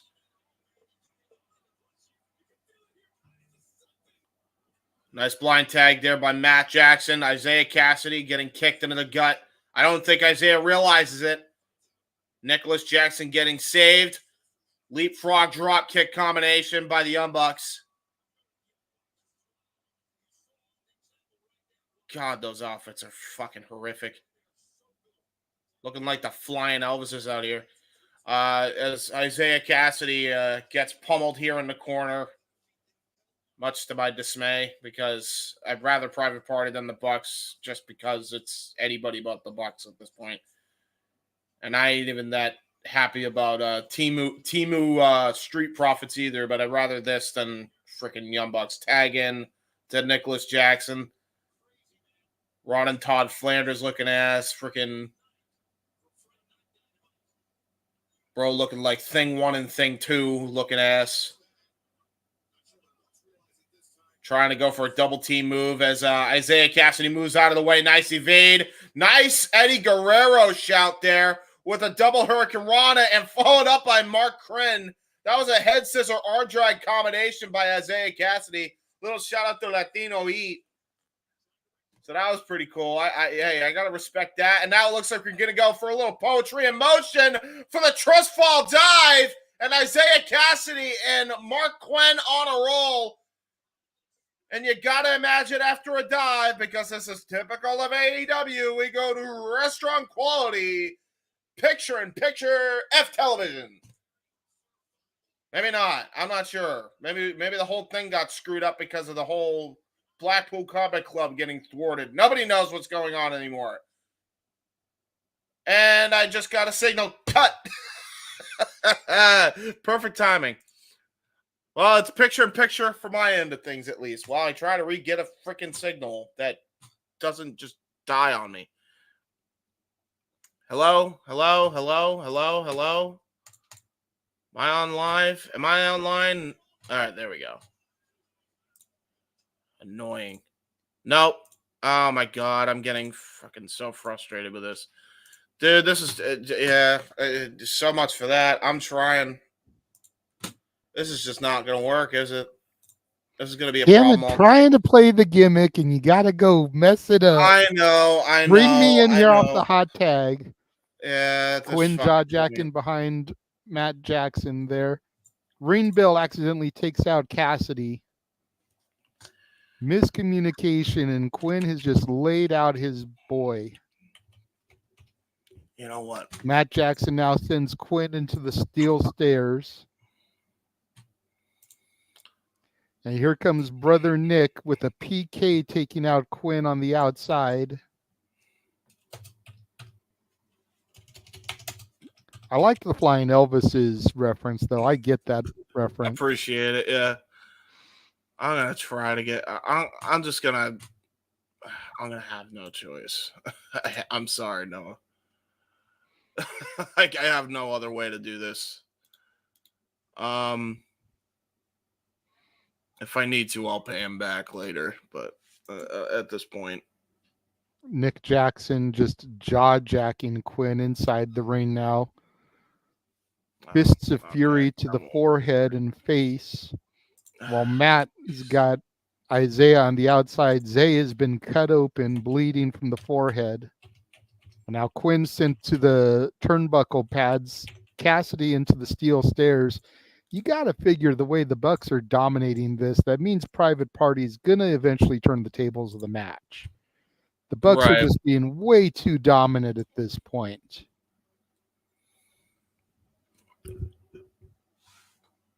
All right. I'm going to try a different web browser to see if I get anything out of this at this point. Matt Jackson gets the tag, now the Lego man. Quinn still in the ring. Nick sent up and over the outside, and Nick just caught Matt Jackson with the kick as he came into the corner there. And now I'm back. So if you want to, Nick with the super kick takes out Cassidy on the outside. Clothesline from Matt to Quinn inside the ring. Very good combination offense by both teams. I'll give them that. Say what you will about the Bucks, but as a tandem, I don't think there's anybody that really works better as a unit. It's one of the things that being legitimate brothers offers. Falcon Arrow by Nick Jackson, but I think he might have tweaked his leg. Superplex by Matthew Jackson in the ring. There's one, there's two, and a kick out. I don't know if I'm ahead of you or if I'm below you. But don't worry about it. You're a little bit ahead of me, but I still have fast forward ability. All right, I can pause. No, don't worry about it. I did picture-in-picture now. I'm in picture too. Yeah, I think we did. It did quick. I'm hoping to God that freaking Opera GX gives me better luck. Guys, for those who don't know, and I'll just break the fourth wall here, brother.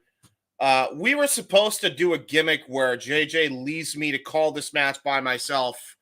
And normally, if I had Sling, that would have been the case.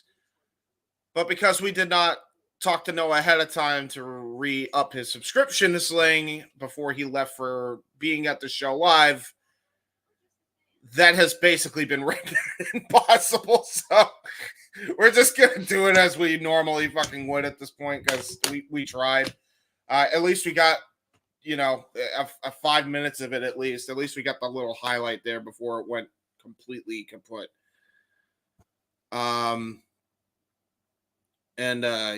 Anybody that wants to give him some super chats, that is going to go to his charity of choice, the Backers Against Child Abuse.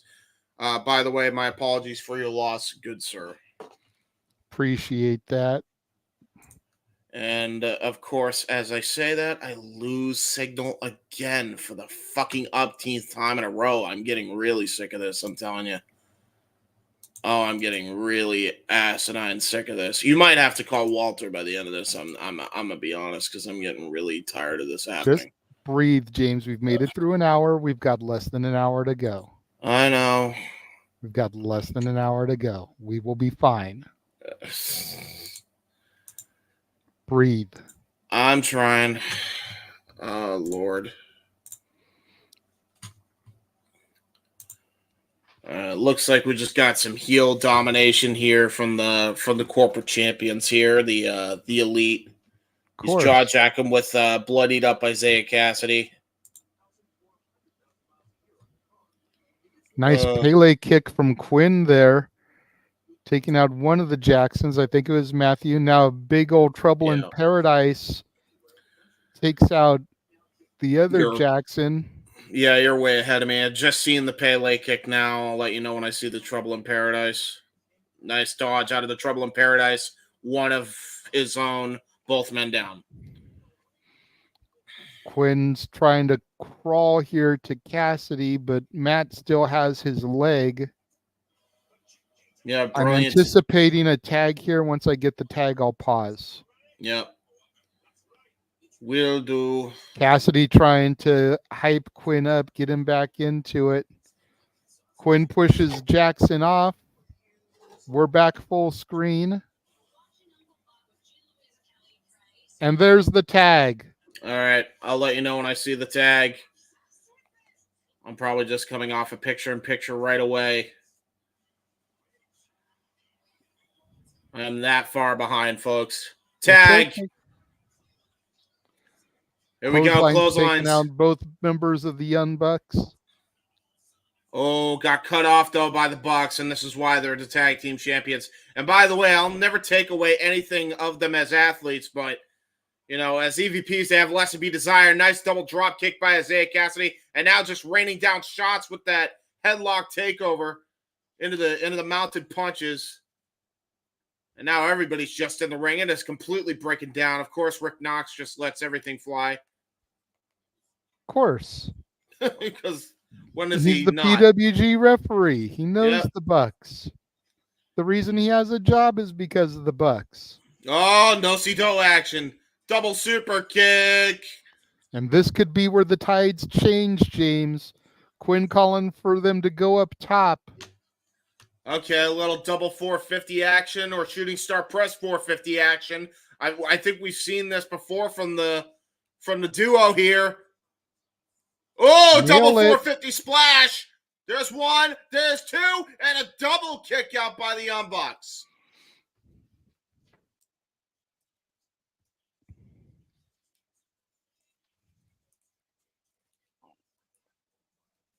And now look at this Private Party going to try to go for Poetry in Motion. Shout out to their old mentor, Matt Hardy. Uh-oh.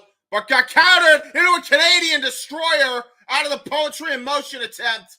Like we didn't just see a Panama Sunrise in the last match. Sliced bread combination by the Young Bucks into a PK. And now, oh no, look at this.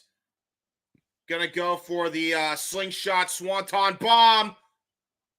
Oh! Got turned into a double stop into a power bomb. There's a cover, and somehow Isaiah Cassidy able to break up that fall. That was great tag team offense from the Bucks. Stolen offense, but great offense nonetheless. I forget the name of the guy I've seen do it, but I saw a guy on the indie scene do that, and he caught the guy himself and turned it into a power bomb. Sounds like it was nuts. I gotta see that, but hey, it probably the Bucks saw the same video. Apparently, turned it into a tag team, double team maneuver. Good on them for doing it, bringing it to the masses. But yeah, tag to Nicholas, going up to the top rope here. What's he got in store for us? Frog splash. Oh, bang for your buck, and now going for a cover. And there again is Mark Quinn. Immediately shove out almost a rugby tackle just to break that up, by the way. And now again, Mark Quinn gets sent to the apron. Oh, little misdirection there by Quinn. Now an Insigiri. And now it looks like he's going to go for an Asai moonsault. Connects with all of it. Beautiful Asai. Now going for the suicide dive right through the ropes. Looks like he's calling to go back through the other side, too. Up and over, connects with Matthew Jackson. Tope con, hello. Hello, hello, it's ringing. Crowd going nuts for Private Party. They got two phones. Hopefully they get two belts tonight. Oh! Nice knee strike, though. Little shout out to Punk again. What a shock. Oh, nice PK into a Doomsday device, though. That was brilliant tag team offense by the Bucks again. This is why they are multi-time tag team champions in every company they've been in, whether you like them or not. They're dragging Quinn back up the entrance ramp here. Oh, no, and this is exactly how they ended SCU, by the way.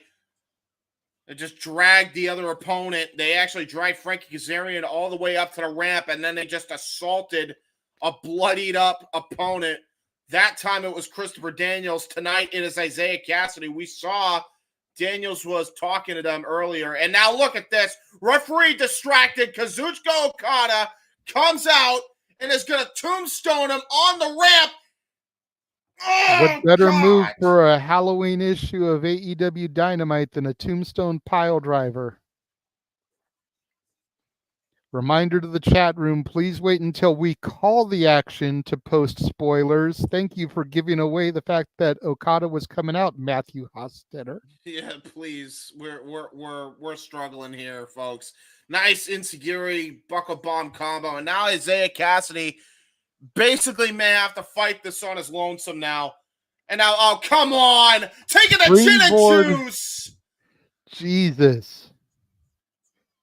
Isaiah Cassidy kicked out. Are you kidding me? Still got that fight in him. Got that eye of the tiger. Yeah, but Is so it did enough though? Because Quinn is still way out on the outside, feeling the effects of that tombstone from Okada. Here's the thing, though. This is exactly how SCU broke up. There was only so much fight Daniels had in him before him and Daniels lost the titles. Lost the title pumping up opportunity, those rather. shoes. And now going for a double super kick, and now a super kick party in full form. God damn it. Oh, no. Goes for the pin. One, There's a cover. two. There's two. No. Ooh, okay. Isaiah Cassidy is getting the crowd on his side here. The crowd's been on his side the entire time. Look at that. Look at that welt, by the way. That's now just finally sealed shut. Finally, that wound has been cauterized, and now going to go for the EVP trigger. This is exactly how they defeated Daniels when they broke up SCU. But Cassidy collapses. Maybe he remembers that and he's playing a little bit of head games with them. Yeah, that's exactly what it is. He's utilizing his weight to their advantage. Did Oh, it again. There it is! It was a small package! No. Ooh, that was close. Almost did it. But now he's got two prawn targets. All he's got to do is target them. Oh, no. Oh, no. Ooh, tried to go for the Tony Khan driver. Got countered. Two. Ooh. And now a knee strike. Insecurity. And now going to go for the EVP trigger. And they got all of it. Oh, no. No, not like this. Come on. No. Another kick out. Nick Jackson is beside himself. He cannot believe it. He's ready to fire Rick Knox for not calling the 3 count. Isaiah Cassidy literally has nobody he can tag to. Mark Quinn has been laid out on the entrance ramp. Oh, no. And now they're going to go for Kenny Omega's V-trigger. Oh, Jesus Christ. And the one-winged angel. Oh, no, this is going to be it. Nobody's ever kicked out of this finisher before, and he's got all of it. God damn it. And Quinn makes it at the last possible second, saves the match. Holy shit. Well, we kept the trend. No one still has kicked out of it because Isaiah did not kick out. No way. Quinn broke it up. That was crazy. Suicide dive. And now, wait a minute. Oh, no. Going to go for the TK driver from the top rope. It's about the only thing they haven't hit yet, but Quinn there to grab the leg. Preventing it. Nice prevention. Oh! Onto the Poison Rana. Poison Rana. Gin and juice. Hit it. Hit it. Come on, boys. Mark Quinn. Hurricane Rana into the RKO. Gin and juice. Gin and juice. Cover. 2. We did it. Private Party win the tag team titles. And not a second too soon before my feed cut off. Oh, thank God. Oh, the reign of terror for the tag division's finally over. At least until Full Gear where they'll get them back. I hope to God not, please. Please, no. Matt Jackson trying to take the belts back from him. Nah, get out of here. You lost fair and square that time.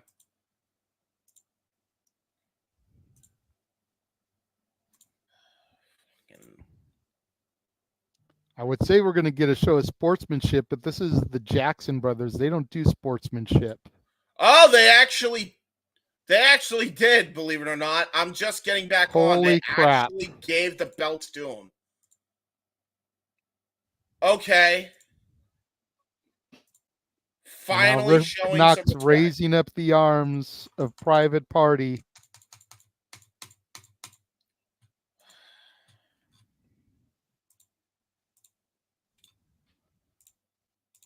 Oh my God, I got no there we go, finally. And now Private Party is celebrating with the fans. The Young Bucks couldn't make it a 2P to break it up tag teams.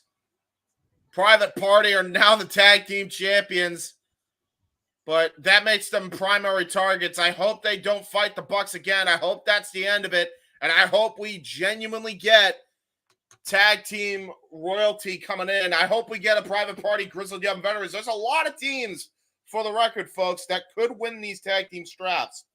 There's FTR, there's the Outrunners, there's the Grizzled Young Veterans. You know what? If I'm being 100% honest with you, and this is not hate, I don't want to see the Bucks or FTR hold those titles for at least 2 years. No, I agree. But I'm saying as a match, it's a very good match. And it's official. FTR. We're getting the graphic on the screen now for the AEW World Championship. It will be Moxley versus Cassidy at Full Gear. Saturday, November 23rd, live on pay-per-view. Of course, we will be covering it here from the Simply Reliable Studios networks. There we go. Daniel. Sweet Jesus. Freaking Jamie Hayter. Becky Lynch is dressed as Daphne from Scooby-Doo. What the flying fuck are we doing here? It's like they couldn't get Becky Lynch to sign, so they turned Jamie Hayter into her. Can you just let her be fucking Jamie Hayter? Sorry. Just let her be. Am I wrong? No, you're not. And that's what's so frustrating about this shit. Now we're having them on Dynamite. Finally. She's going to make Dynamite, I guess. That's what they're building. I swear to God, if I see a collision graphic, I swear if I see a Rampage graphic with these two, I swear to God, I'm actually going to flip out. Next week in Dynamite, Penelope Ford and Jamie Hayter. Thank God. Now we'll get JD to shut the fuck up for once. I doubt that, but well, it's another story altogether. To be fair getting to him, JD to set up would be like getting Vince Russo to stop saying bro. By the way, I'll give JD shit, but we're allowed to because we're wrestling fans. If you're a wrestler and you're fucking going at JD, get some fucking serious mental evaluation. Seriously. That goes to Dax, that goes to Tony Khan, that goes to Ricochet, that goes to Samantha Irvin, who's now joined in that fucking fray. Every one of you, stop going after the fucking fans. They are not your problem. Focus on your shit. Tom Brady didn't become the greatest quarterback of all time to ever play the game because he responded to every controversy, to every Tom, Dick, and Harry on social media. Get over yourselves. There's my fucking PSA. Thank you for coming to my TED Talk. Right?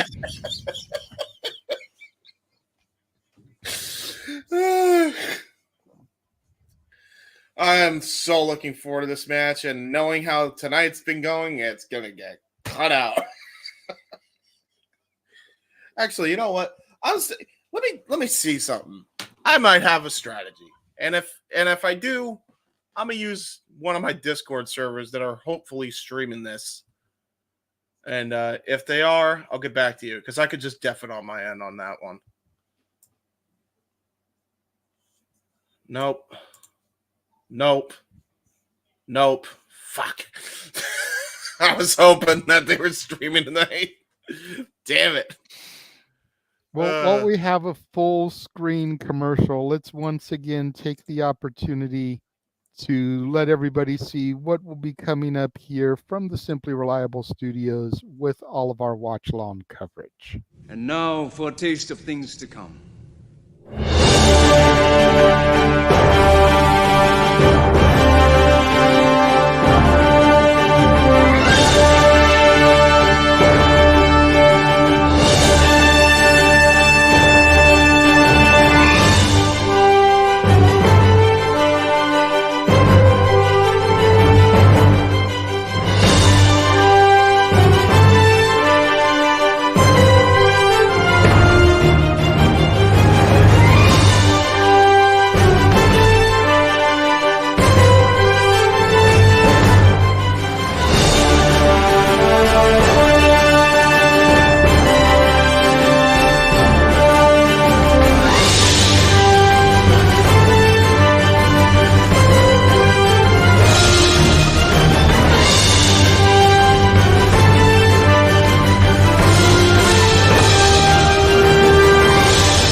Yep. And even though we've been trying to keep the score updated on the ticker at the bottom, if you want to go check out our watch-along coverage of the World Series, Statboy Mike and Walter, Mr. Reliable would be glad to have you across all the same channels that are currently broadcasting this watch-along. Keep in mind, we do still have Kamille versus Kris Statlander coming up, as well as Shelton Benjamin versus Swerve Strickland. And they still have about 5 innings, 4.5 innings of baseball play to go. So Yeah, something like that. Well, they're bottom of the 4th, but if they keep up like they're going, then we won't need a bottom of the 9th. So because the Yankees are at home and they don't need to bat if they're up. So that's true.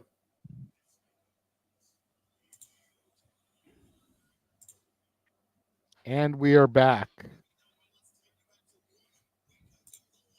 Taking a look at what happened last week when Mark Briscoe defended his Ring of Honor World Championship against Chris Jericho. Big Bill coming in, chucking Briscoe out of the ring through the tables, helping Jericho to the top, allowing him to grab the championship. And then Ishii made his appearance alongside Rocky Romero. And now we get to hear from the Learning Tree. Let me say, I do like Jericho's sports coat here tonight. Very festive. Pumpkins and skulls and crossbones. Nice.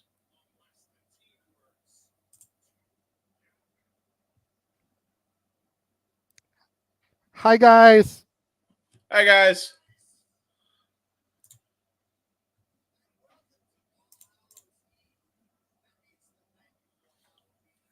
All right.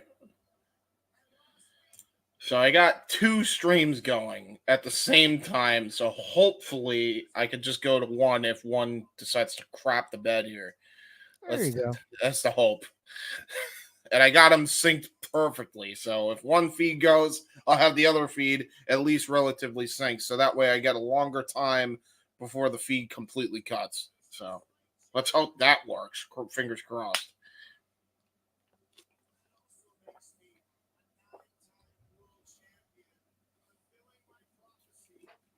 Jericho now calling himself the Nueve. Hey, technically the DIS if you count the FTW World title. Just saying.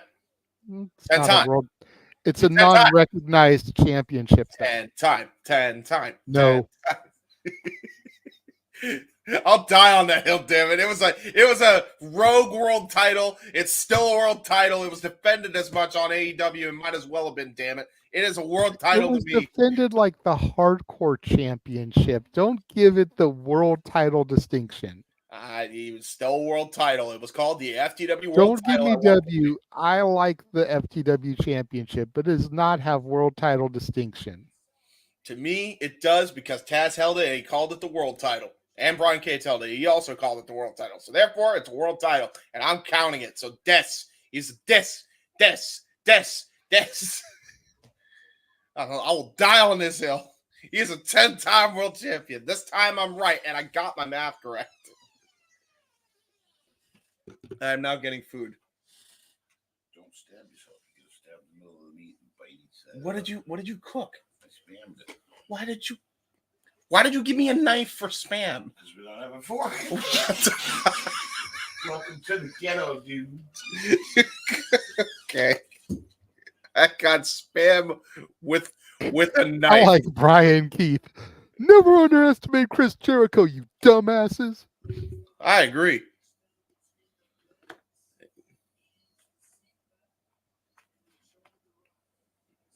Enjoy the ride, he says. Yep.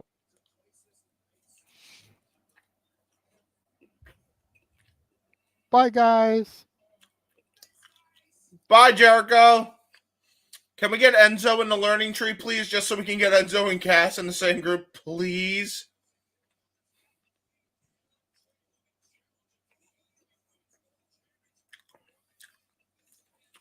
He's gotten it over, man. Everybody says you couldn't get it, but everybody says hi, guys, in the arena now.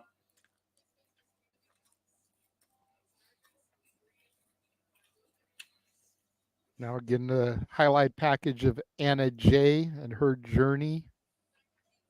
She gets a shot at Mariah May this week on Collision.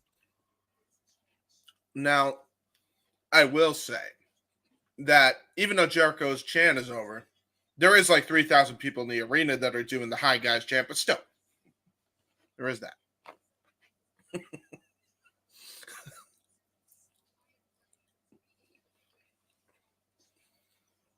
I love her running in Japan, by the way. If you haven't actually watched Anna Jay in there, she has become a stiff worker, and I'm talking about stiff in a good way.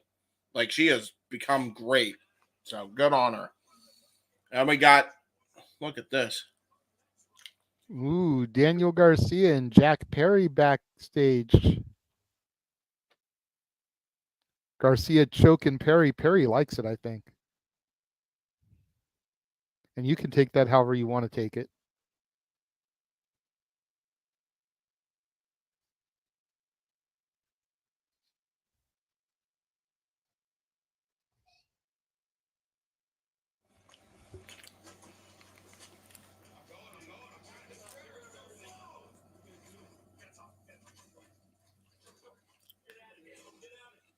We got to talk this then.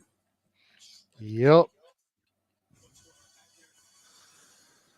Oh, sweet Jesus. I would try to do the gimmick here again, but I don't want your streams to crap out again. And I have to come back on stream. Well, this time it would have been the opposite, because I would have left you. Actually, that might work. I'll do it for the first 5 minutes. It's only fair. Does that work for you? No, because this match may only last 5 minutes. Tony Actually, you know what? Actually, okay, I forget. It has nothing to do with Mercedes. We got to call this because it's Kamille's debut finally. Versus, no, it's not her debut because apparently she's got a 5-0 record. Oh, with her Skeletor-looking outfit here. Well, it's her debut on Dynamite, I guess. Jesus Christ, guys. Put the shit on your main show that actually fucking people watch. Sorry. Right. Well, to TK's credit, it's not 6:15 right now, so, you know, at least they've moved past that. Yeah, it's still but the considering we know that Shelton Benjamin and Swerve is not going to be a short match, this match maybe will get 10 minutes at best.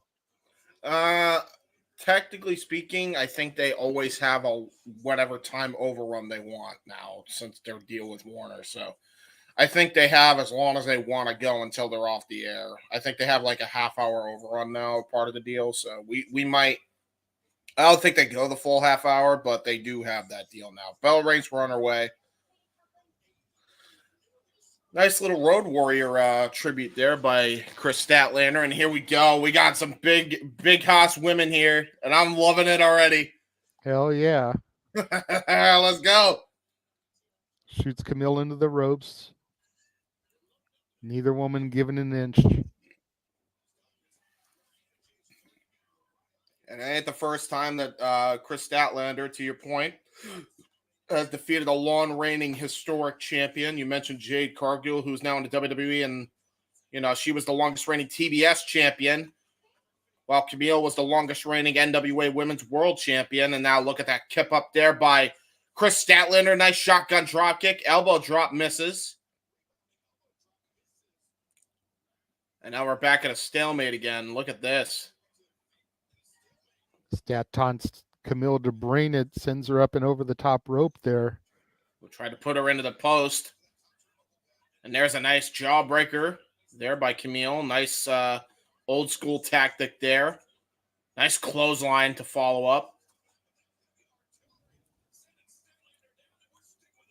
And we go to restaurant quality picture-in-picture. Fuck television. God damn it. All right, folks. All right. Oh, okay. My apparently it don't work that way. Nice. All right, so I got to refresh one of my feeds. I thought the feed would actually work, but apparently not.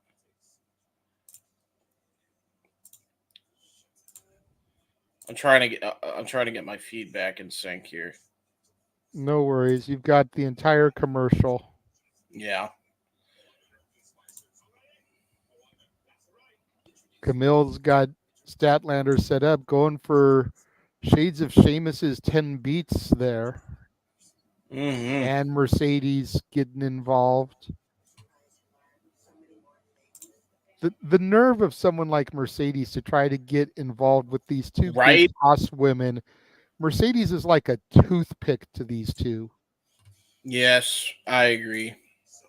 I'm starting to not like her, by the way. I'm starting to not become a fan of how she's been utilized and how she's kind of acted. So, yeah. I have not been a Mercedes fan since she walked out of WWE.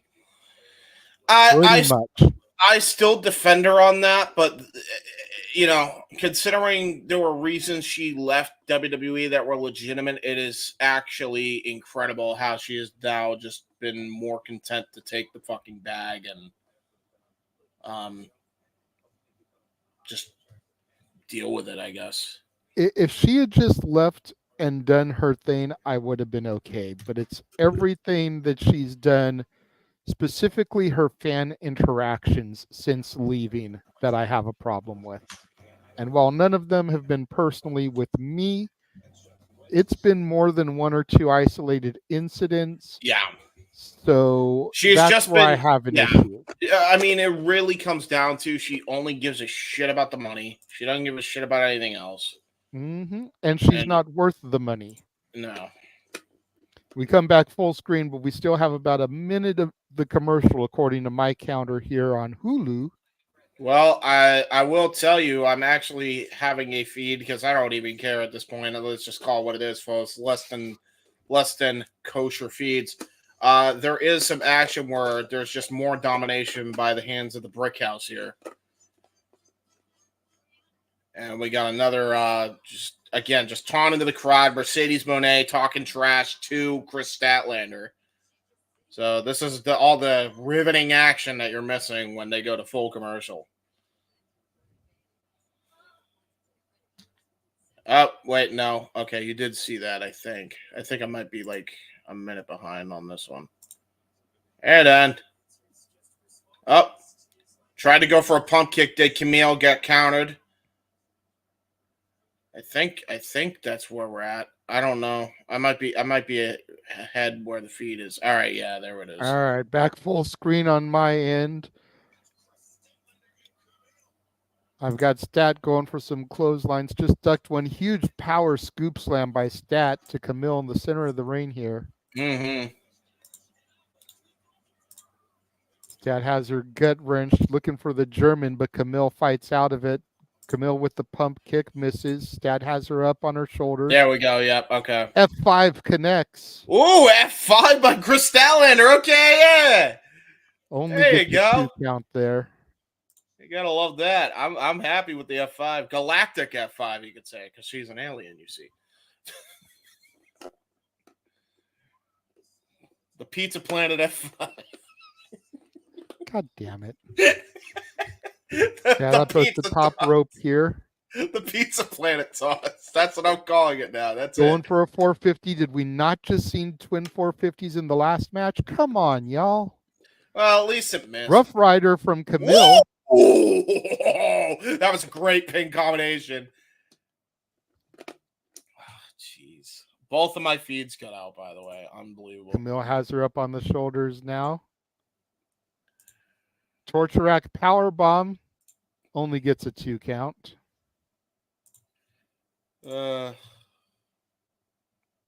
Mercedes looks like she's going to go in the corner and pout. She's always pouting. Stop pouting. More wrestling. This is not my Mercedes Moné. The Mercedes Kamille Moné has her set up for the tombstone. Stat reverses it. Making kids cry. Saturday Night Fever. Ooh. And she connects and she gets the victory. Yay! Stat just put away Kamille. So is Kamille now not fucking useful? Because if so, can we get her away from Mercedes, please? So she can actually be utilized better. Please. And here comes Mercedes with the TBS title from behind. Great. Just Well, like I'm the not even chicken there shit bitch that she is. I'm just getting there. So there you go. Mercedes telling Kamille to get to the back now.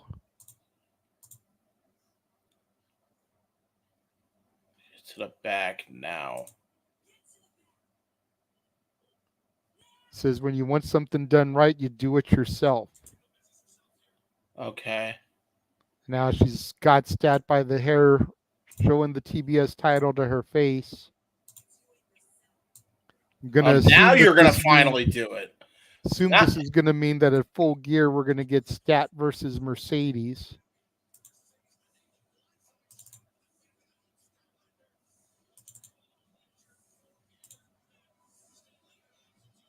Well, there you go. Well, that was a short match, and that did not live up to the hype, and just chopped out. You know, glad my feed cut off from that shit. You're not gonna hold you, folks. Of course, a couple of weeks ago, Taz was attacked. Hook has been trying to track down who did it. Yeah. I am taking a look at all this back footage. Jesus. Kip Sabian kind of creeping in and around Christian Cage and the patriarchy.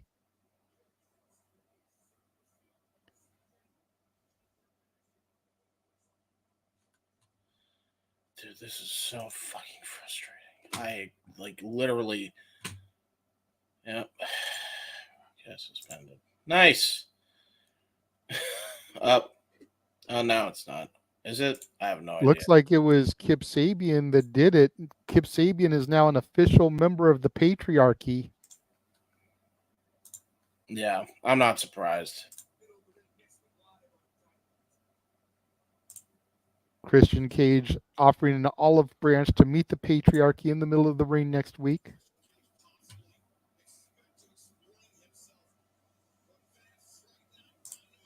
Guess they needed somebody to fill the void left by Killswitch, the man known as Luchasaurus. Yeah, man. Figured they could have maybe done somebody better than Kip Sabian, but I digress. There's an inner circle tombstone. Inner circle tombstone. Jesus. Good grief. Yeah, good grief is right. I will say, what was I going to say? So Kip Sabian, at least he's doing something because I do think he actually has some talent, and I feel like him and Nick Wayne could at least be a nice little tag team there.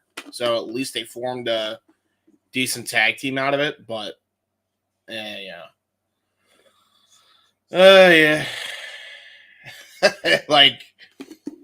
You're basically, I assume the reason why they had to do it this way is because they have, Kill Switch is still out with, issues health-wise, so we hope he gets better there, and our thoughts and prayers are with him.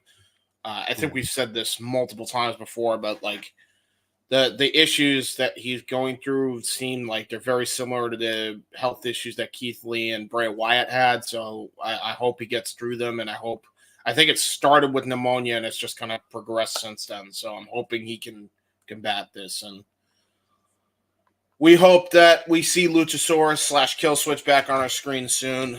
Just especially if for nothing else than to finally wrap up his arc with Christian, because that's definitely a blow-off that a lot of people are going to want to see him, and I'm scared that we're not going to, see that. So exactly. I just hope we get to see him, period. I don't care how it is. I just hope he's okay at this point. But hey, we saw Penelope Ford back, so maybe we'll see. Maybe we shall see some stuff. Maybe we'll see Killswitch back one day. Maybe we'll see Keith Lee back, and he'll team up with Powerhouse Hobbs and form Unlimited Power, which I've been pitching for years, it feels like, and join up with the Hurt Syndicate. That would be nice, please. You took all my other ideas. Can you take this one, please? Please do something. As long as you get compensated for it, right? Yeah, exactly. I'll get compensated by actually being able to call it. I'll take that at that point. But yes, please compensate us and PayPal me at jhebertside95.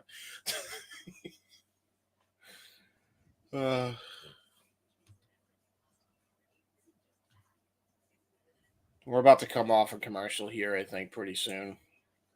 And again, any super chats raised tonight and tomorrow will be put to the BACA, Bikers Against Child Abuse, in the name of JJ's cousin who lost her battle with cancer. So please do that very much. And again, very much sorry for your loss, but very awesome cause that you guys are raising it for. And if that was her last wish, man, like, that's awesome. So big thumbs up. Yeah, definitely. You know, I'm putting everything over the normal payout towards it, trying to get to at least $25, and we're close. So any donations, basically, if we could get about $10, that'll put us there. So Renee backstage with the conglomeration, and Mark Briscoe looks like he's ready to lose it. What little bit of it that he has left in his head, he's ready to lose it. Yeah. And now Mark Briscoe is talking craziness. The word of the day is instability.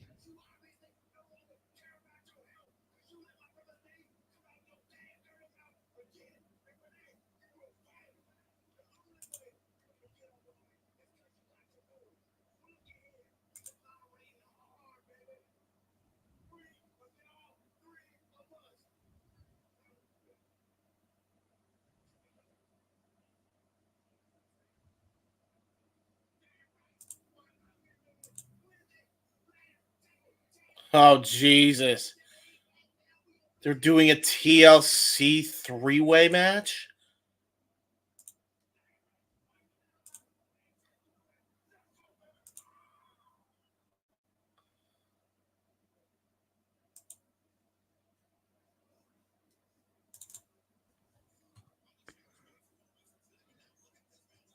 And now we've got the Bucks bailing out of the arena in a hurry.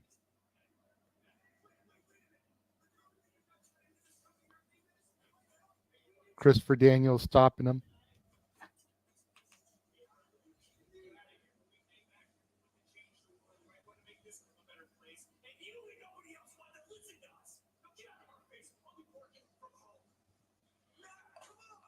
I'll be working from home. The minute I get some form of respect, they just immediately throw it out the window. Okay. So the goal is, so they just straight up said they're working from home. Well, to be fair, I like what they said there. It talked about making it a better place, and they wouldn't listen. Oh, and Jesus. Here comes Moxley and crew. So apparently the Elite, the Bucks, are afraid of Moxley and crew too. Holy shit. And now Mox has got Christopher Daniels. This is not gonna go good, I'll tell you that right now. Oh my God. They're gonna break Brandon Cutler's hand. I mean, it's not like he wrestles, so. No, I know, but I think Cutler. Oh, Jesus, no. Oh! The ball hammer to the knuckles of Cutler from Claudio Castagnoli.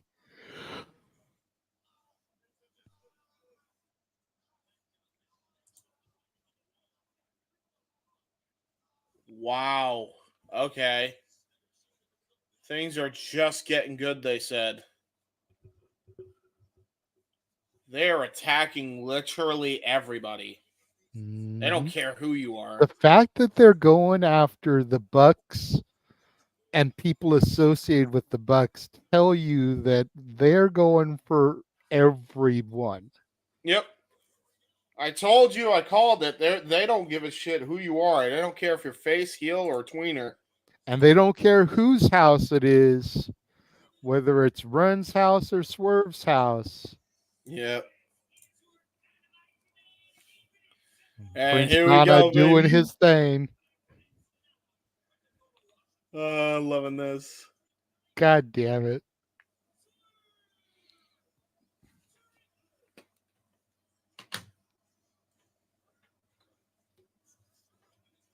I gotta do the dance because always.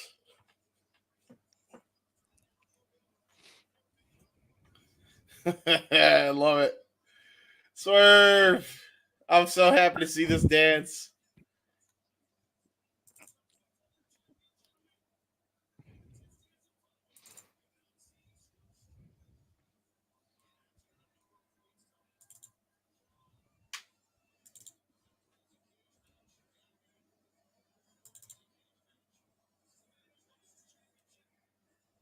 All right, I got both feeds synced up, so I hope to God I don't get cut off in the main event. It probably won't matter, though, to be fair.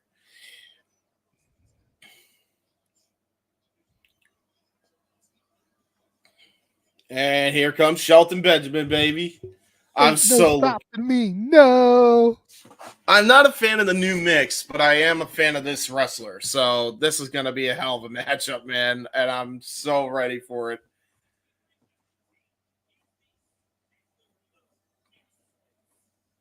The standard of excellence, because they can't say the gold standard. I actually like the name better, to be honest. Standard of excellence, baby. And look at the smile on Swerve. He's like, I got to wrestle Shelton Benjamin. Let's go. Dude, Would you believe that Shelton Benjamin is 49 years old, dude? Dude, he doesn't age a day. Dude looks like he's 27. Bro, hell? Bro, Charlie Haas looks like he's 60 while Shelton Benjamin still looks like he's 30. It's unbelievable. Like, this guy should not be this in shape at his age. But evidently, he is. And this is going to be a hard-hitting match, man. If the last two Shelton matches have been any indication, this is going to be anything but a calm encounter. This ain't just an exhibition. This is going to be a full-on fight between these two. There's definitely going to be a hint of athleticism between both guys. Shelton Benjamin, a former multi-time Intercontinental Champion in the WWE, going up against a world champion and a former multi-time NXT North American champion as the bell rang. And here we go! Shelton Benjamin, not just a former IC champion, but a former United States champion as well. Yep. Multi-time tag champion with Charlie Haas and Cedric Alexander. Even held the Ring of Honor tag team titles, which are now part of the AEW lineage with Tony Khan owning ROH. Yes, it is.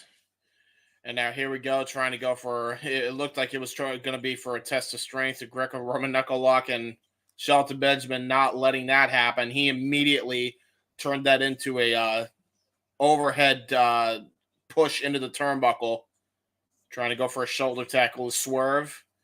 Shelton saying, A lot of people talk about Charlie Haas. Some people even talk about Cedric Alexander, but a lot of people forget about Shelton Benjamin teaming up with Brock Lesnar and the Minnesota Stretching Crew back in their OVW days. That's the reason Brock Lesnar became a multi-time world champion, is because Shelton Benjamin trained him. Nice drop down. Former Minnesota State wrestler, top of his game in that area. So he's a great amateur wrestler as well as a pro wrestler, and he utilizes both to their degree. There's a reason why he was recruited by Kurt Angle, of all people.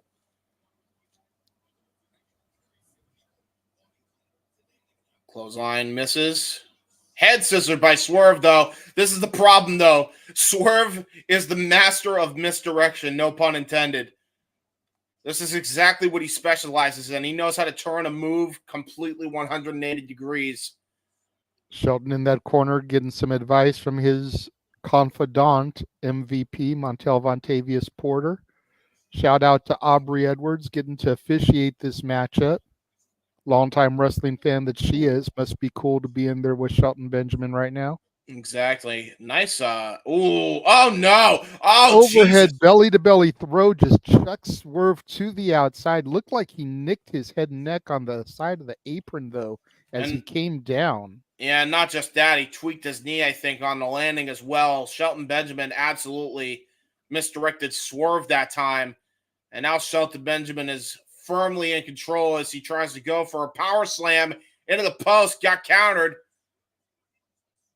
And now, okay, Swerve now going to go for a figure four leg lock, but to the arm into the ring post as Aubrey Edwards tries to break it up.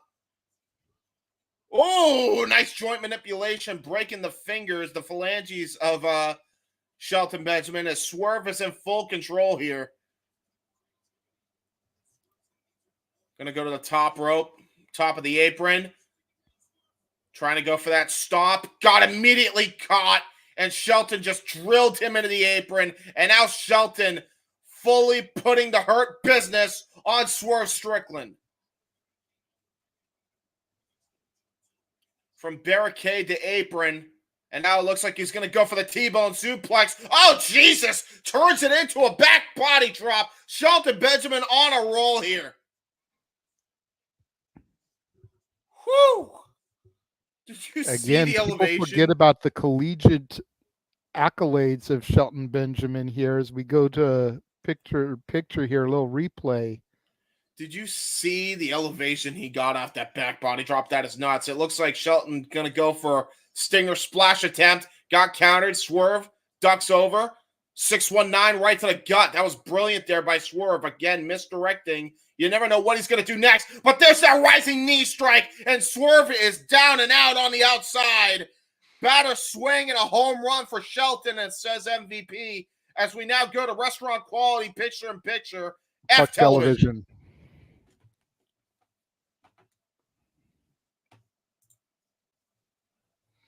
Coming up on the top of the hour here. So we are going to get a little bit of an overrun. How much, we don't know. Those of you that are tuning into us instead of watching the World Series game, we do appreciate you. Follow the ticker at the bottom. It is currently tied 5-5 in the bottom of the fifth inning. Yankees currently up to bat. Dodgers were able to get 5 runs in the top of that inning and tie things. Good on the Dodgers there. Some hot bats. See if they can keep the momentum and wrap this series up in New York, or if the Yankees force them to come home to L.A. Yeah, and of course, if you want more information and coverage, Statboy Mike is live across the Simply Reliable studios with Walter Cruz doing watch-along coverage and play-by-play action of Game 5. Yes, they are. We highly encourage you, once Dynamite is over, if you're watching us, to go over to the other streams, join Statboy Mike, give him the love and support, because he really wants to keep doing these. He wants to do the Super Bowl. He wants to do the NBA Finals, the Stanley Cup playoffs. Dude, we did like 1,900 views for Game 3 of the World Series. That's just on my channel alone. The other games, not near as good, but still between 200 and 500 views on the other games alone. So definitely getting some numbers on those, showing people showing that they want this type of stuff out there. Yeah, for and sure. We appreciate it. So again, once Dynamite is over and we go dark here, go over to the other stream, join Mikey and Walter, and give them that love and support. By the way, did you just see a drop kick? I'm just trying to make sure. I did. Awesome. Okay. Prince Nana clapping on the outside. Uh-oh. Back body drop. Bam! The elevation. That back body. You're just like a half second or so ahead of me, but don't worry about it. You're play-by-play anyway. That is fair. That was a nutty back body drop, by the way. The elevation he got was nuts. Nana trying to get Swerve back into it, pounding the mat. Hype up his charge there. Shelton just staying dominant. Yeah, he is. And that's again, Shelton never been a world champion. He's always been a secondary or a tag team champion. Swerve, of course, coming off of his AEW championship run. Lost the title to Bryan Danielson at All In. Danielson just lost it at Wrestle Dream. But Shelton Benjamin is the caliber of an athlete that at any point in time, He will pull the definitely. trigger and be that world champion. Yeah, absolutely. Yep. A lot of people would think 49 is too old to be a world champion, but Shelton is still looking like he's 27. Huge German suplex throw. Still looking like he's 27 and wrestling like he's that age as well. So as long as he can stay injury free, he's still got a good, I'd say at least 5 to 10 years in him. Yeah. And we're just coming off picture-in-picture right now. And now Shelton's going to go for a German suplex. Immediate release on it. Taking him to Suplex City. Again, shades of his old running buddy, Brock Lesnar. Yep. The Beast incarnate. You can say whatever you want about Brock, but there's no doubt that he was an extraordinary athlete, and as is Shelton Benjamin. That's been proven without a shadow of a doubt at this point. Absolutely. Now going to try to go for another German, but look at Swerve immediately going for the fingers he injured earlier in the match. Shelton Benjamin clubbing the back.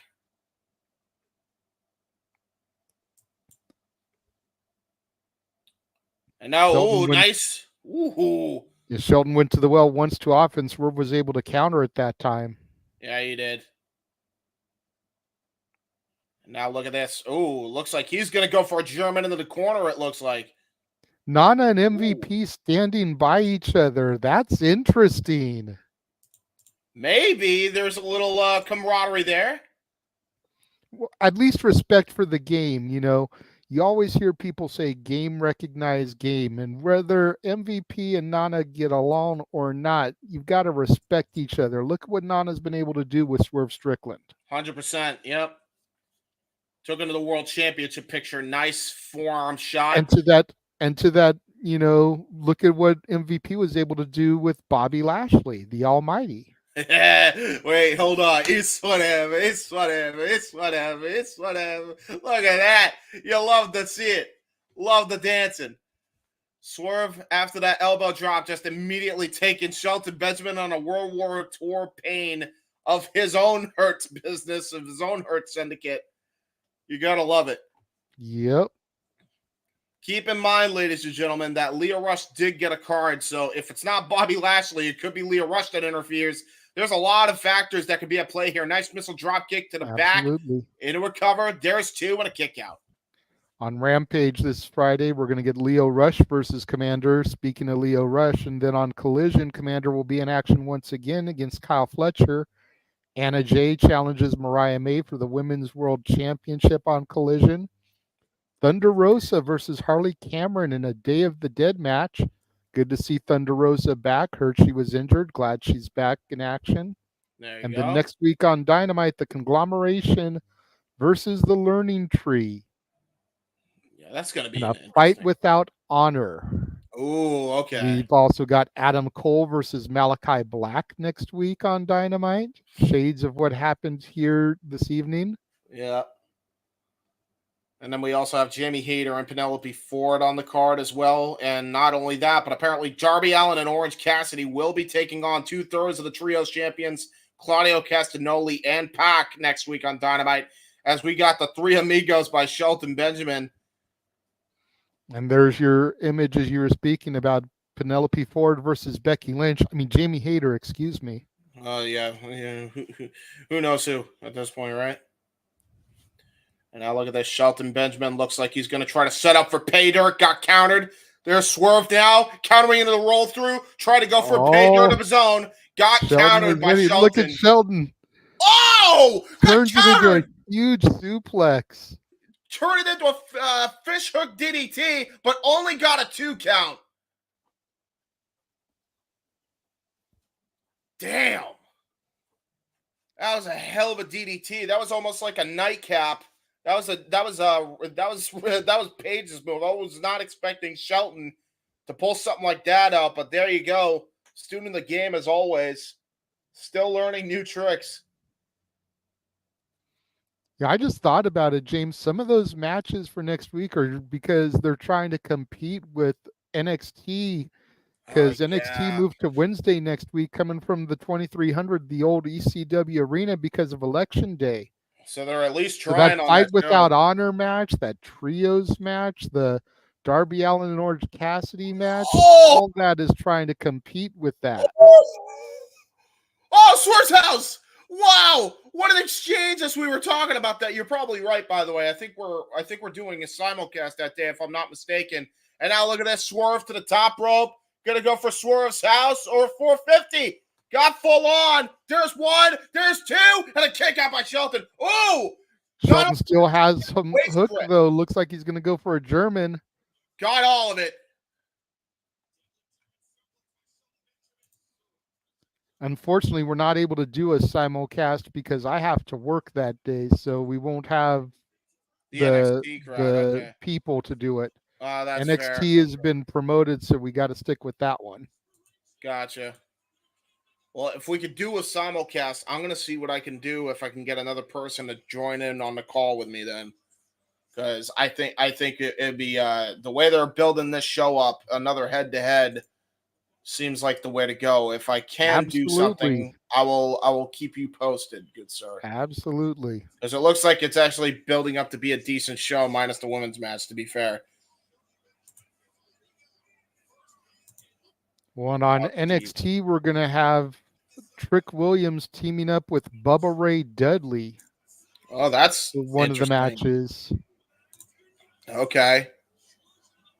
Interesting choice. And now Shelton Benjamin going to try to go for a belly-to-belly suplex here. But Swerve, oh, wait a minute, Swerve countered immediately. What? Shades of Kurt Angle, the way he ran up to the top there. Batista bomb! Batista looking bomb for the Swerve stomp. He's going to get all of it. Connects. Got all of it. 1, 2, and it is over. Swerve actually got a clean win over Shelton Benjamin. And you got to wonder, MVP was in perfect position. Why didn't he do anything to try to break it up? That's a he very was good literally point. Right there. Yeah, that's a good point. I'm actually surprised he didn't.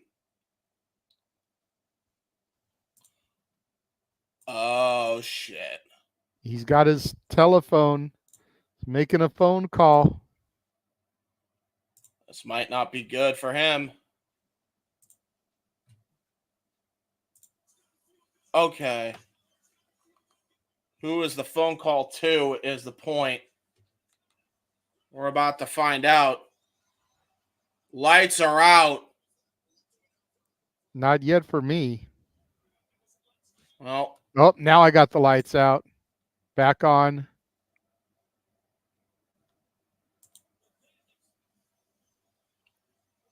Ooh. And now the lights are out again. Got some music playing.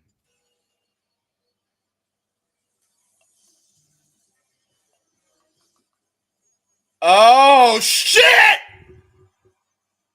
The Almighty has arrived in AEW! Bobby Lashley!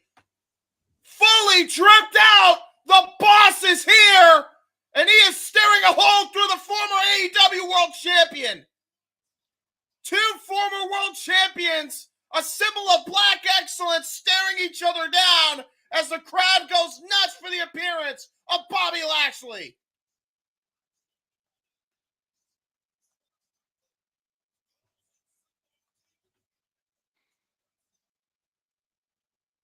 MVP and Bobby Lashley embracing on the outside. The Hurt Syndicate in full form, but it almost went into disaster because MVP almost twisted his ankle on the steps. Thank God he didn't. Whew. That was a he's disaster. Got the cane to help him. That is true, but he almost, the cane was a non-factor almost. Look at this stare down, man. 2 world champions, one from WWE, the other from AEW, and the crowd is going nuts for this stare down. Crowd chanting, holy shit. I don't even think Swerve can believe it. Oh, clothesline! Clothesline from Shelton Benjamin and the Hurt Syndicate now in full form. They're going nuts, and you never know if Leo Rush has joined them, to keep in mind, he has that card on him. And Bobby Lashley used to be Leo Rush's client before MVPs, and there's the standing ovation from Bobby Lashley. Lashley now taking off his suit jacket. You know shit's about to go down. Oh, no. Oh, just got pummeled. And now there's the Hurt Lock. The Hurt Lock by Bobby Lashley.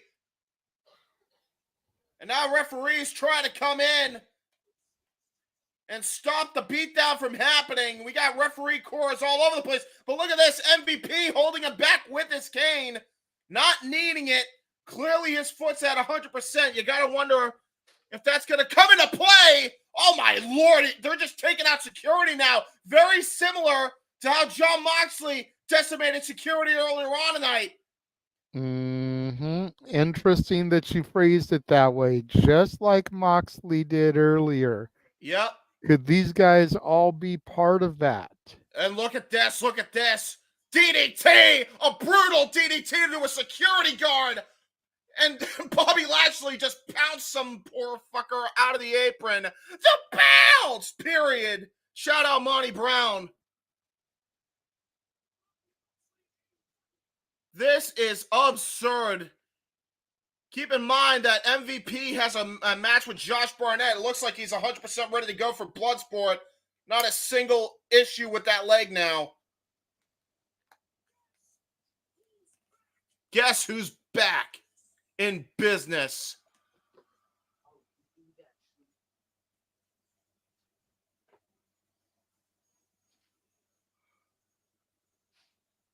This is gonna get crazy, man. And keep in mind, there's Leo Rush thinking about it as well. And there's history between him and Bobby Lashley as we are off the air. And we are out of time. We are desperately out of time, as Tony Schiavone would once say. And that was a hell of a show. I actually really enjoyed that this week. Good job, AEW. Very good, very good. Very nice, very evil. Yes, very nice, very evil, indeed. All right, folks. Well, with that being said, I think that just leaves us with the plugs. Yes, sir. And I don't have a whole lot loaded in here because I just basically created this room, prior to the event. So, but again, if you're interested in baseball, we encourage you, once we sign off, to go check out Statboy and Walter calling Game 5 of the World Series. Yes. Currently top of the 6th, score tied 5-5. Dodgers are at bat. If necessary and the Yankees can pull it out, then Game 6 will be Friday, November 1st. Same bat time, same bat channel, 4:30 Pacific, 7:30 Eastern. We also will have Simply Predicting for Crown Jewel on Friday evening. That'll be at 7:30 Pacific, 10:30 Eastern. Then we'll have our Crown Jewel coverage on Saturday and the return of the Saturday Shenanigans on Saturday evening. Yes. Just had that 1 week hiatus because I was out of town. Noah was out of town. And James and Walter deserved a break after calling 2 events that day. So, especially after the last event had a main event that it completely shit the bed on Fight TV. I don't know if you saw that, but no, I haven't. I said, "Fuck it." I was like, done. Still haven't seen, but yeah. And then, of course, we'll discuss it on Saturday night. But thoughts are with Chris Bay. Get well. Yes. Oh, did Chris Bay get injured in that match? Apparently, at the TV tapings the next day, there were a few too many high spots and suffered a head or a neck injury. Oh, jeez. Had to undergo surgery. Could be career ending. No. But again, we'll get into that more on Saturday. But this is really the first time I've been live since it, and since you mentioned the other watch along, which was TNA Bound for Glory, and the ladder match was the end of the show. Wanted to take the opportunity to mention that. Yeah, fair news. Get well soon. Chris Bay, man, another injury, and that guy's so talented too. Like, touted by the current undisputed champion, like Cody Rhodes is like a future prospect in the industry, and now, oh jeez. Prayers to you, man, and prayers to Ace Austin. I'm sure that was a scary situation. I'm sure we'll see it on Impact. But with that said, ladies and gentlemen, I think that just about wraps things up. You can find us on the Cassidy 18 Studios and Shea Side 95, where we do really cool and dumb things on the internet. As Stat Boy, as the Renegade said, make sure you check out our friends right now that are currently simulcasting the Game 5 for the Dodgers and Yankees. If necessary, they will go to Game 6. And until next time, ladies and gentlemen, we will see you on the next watch along. Take care, everyone. Yep. If you haven't already, make sure you follow our YouTube channels, The Simply Reliable Studios, the only reliable SRS in professional wrestling. Amen.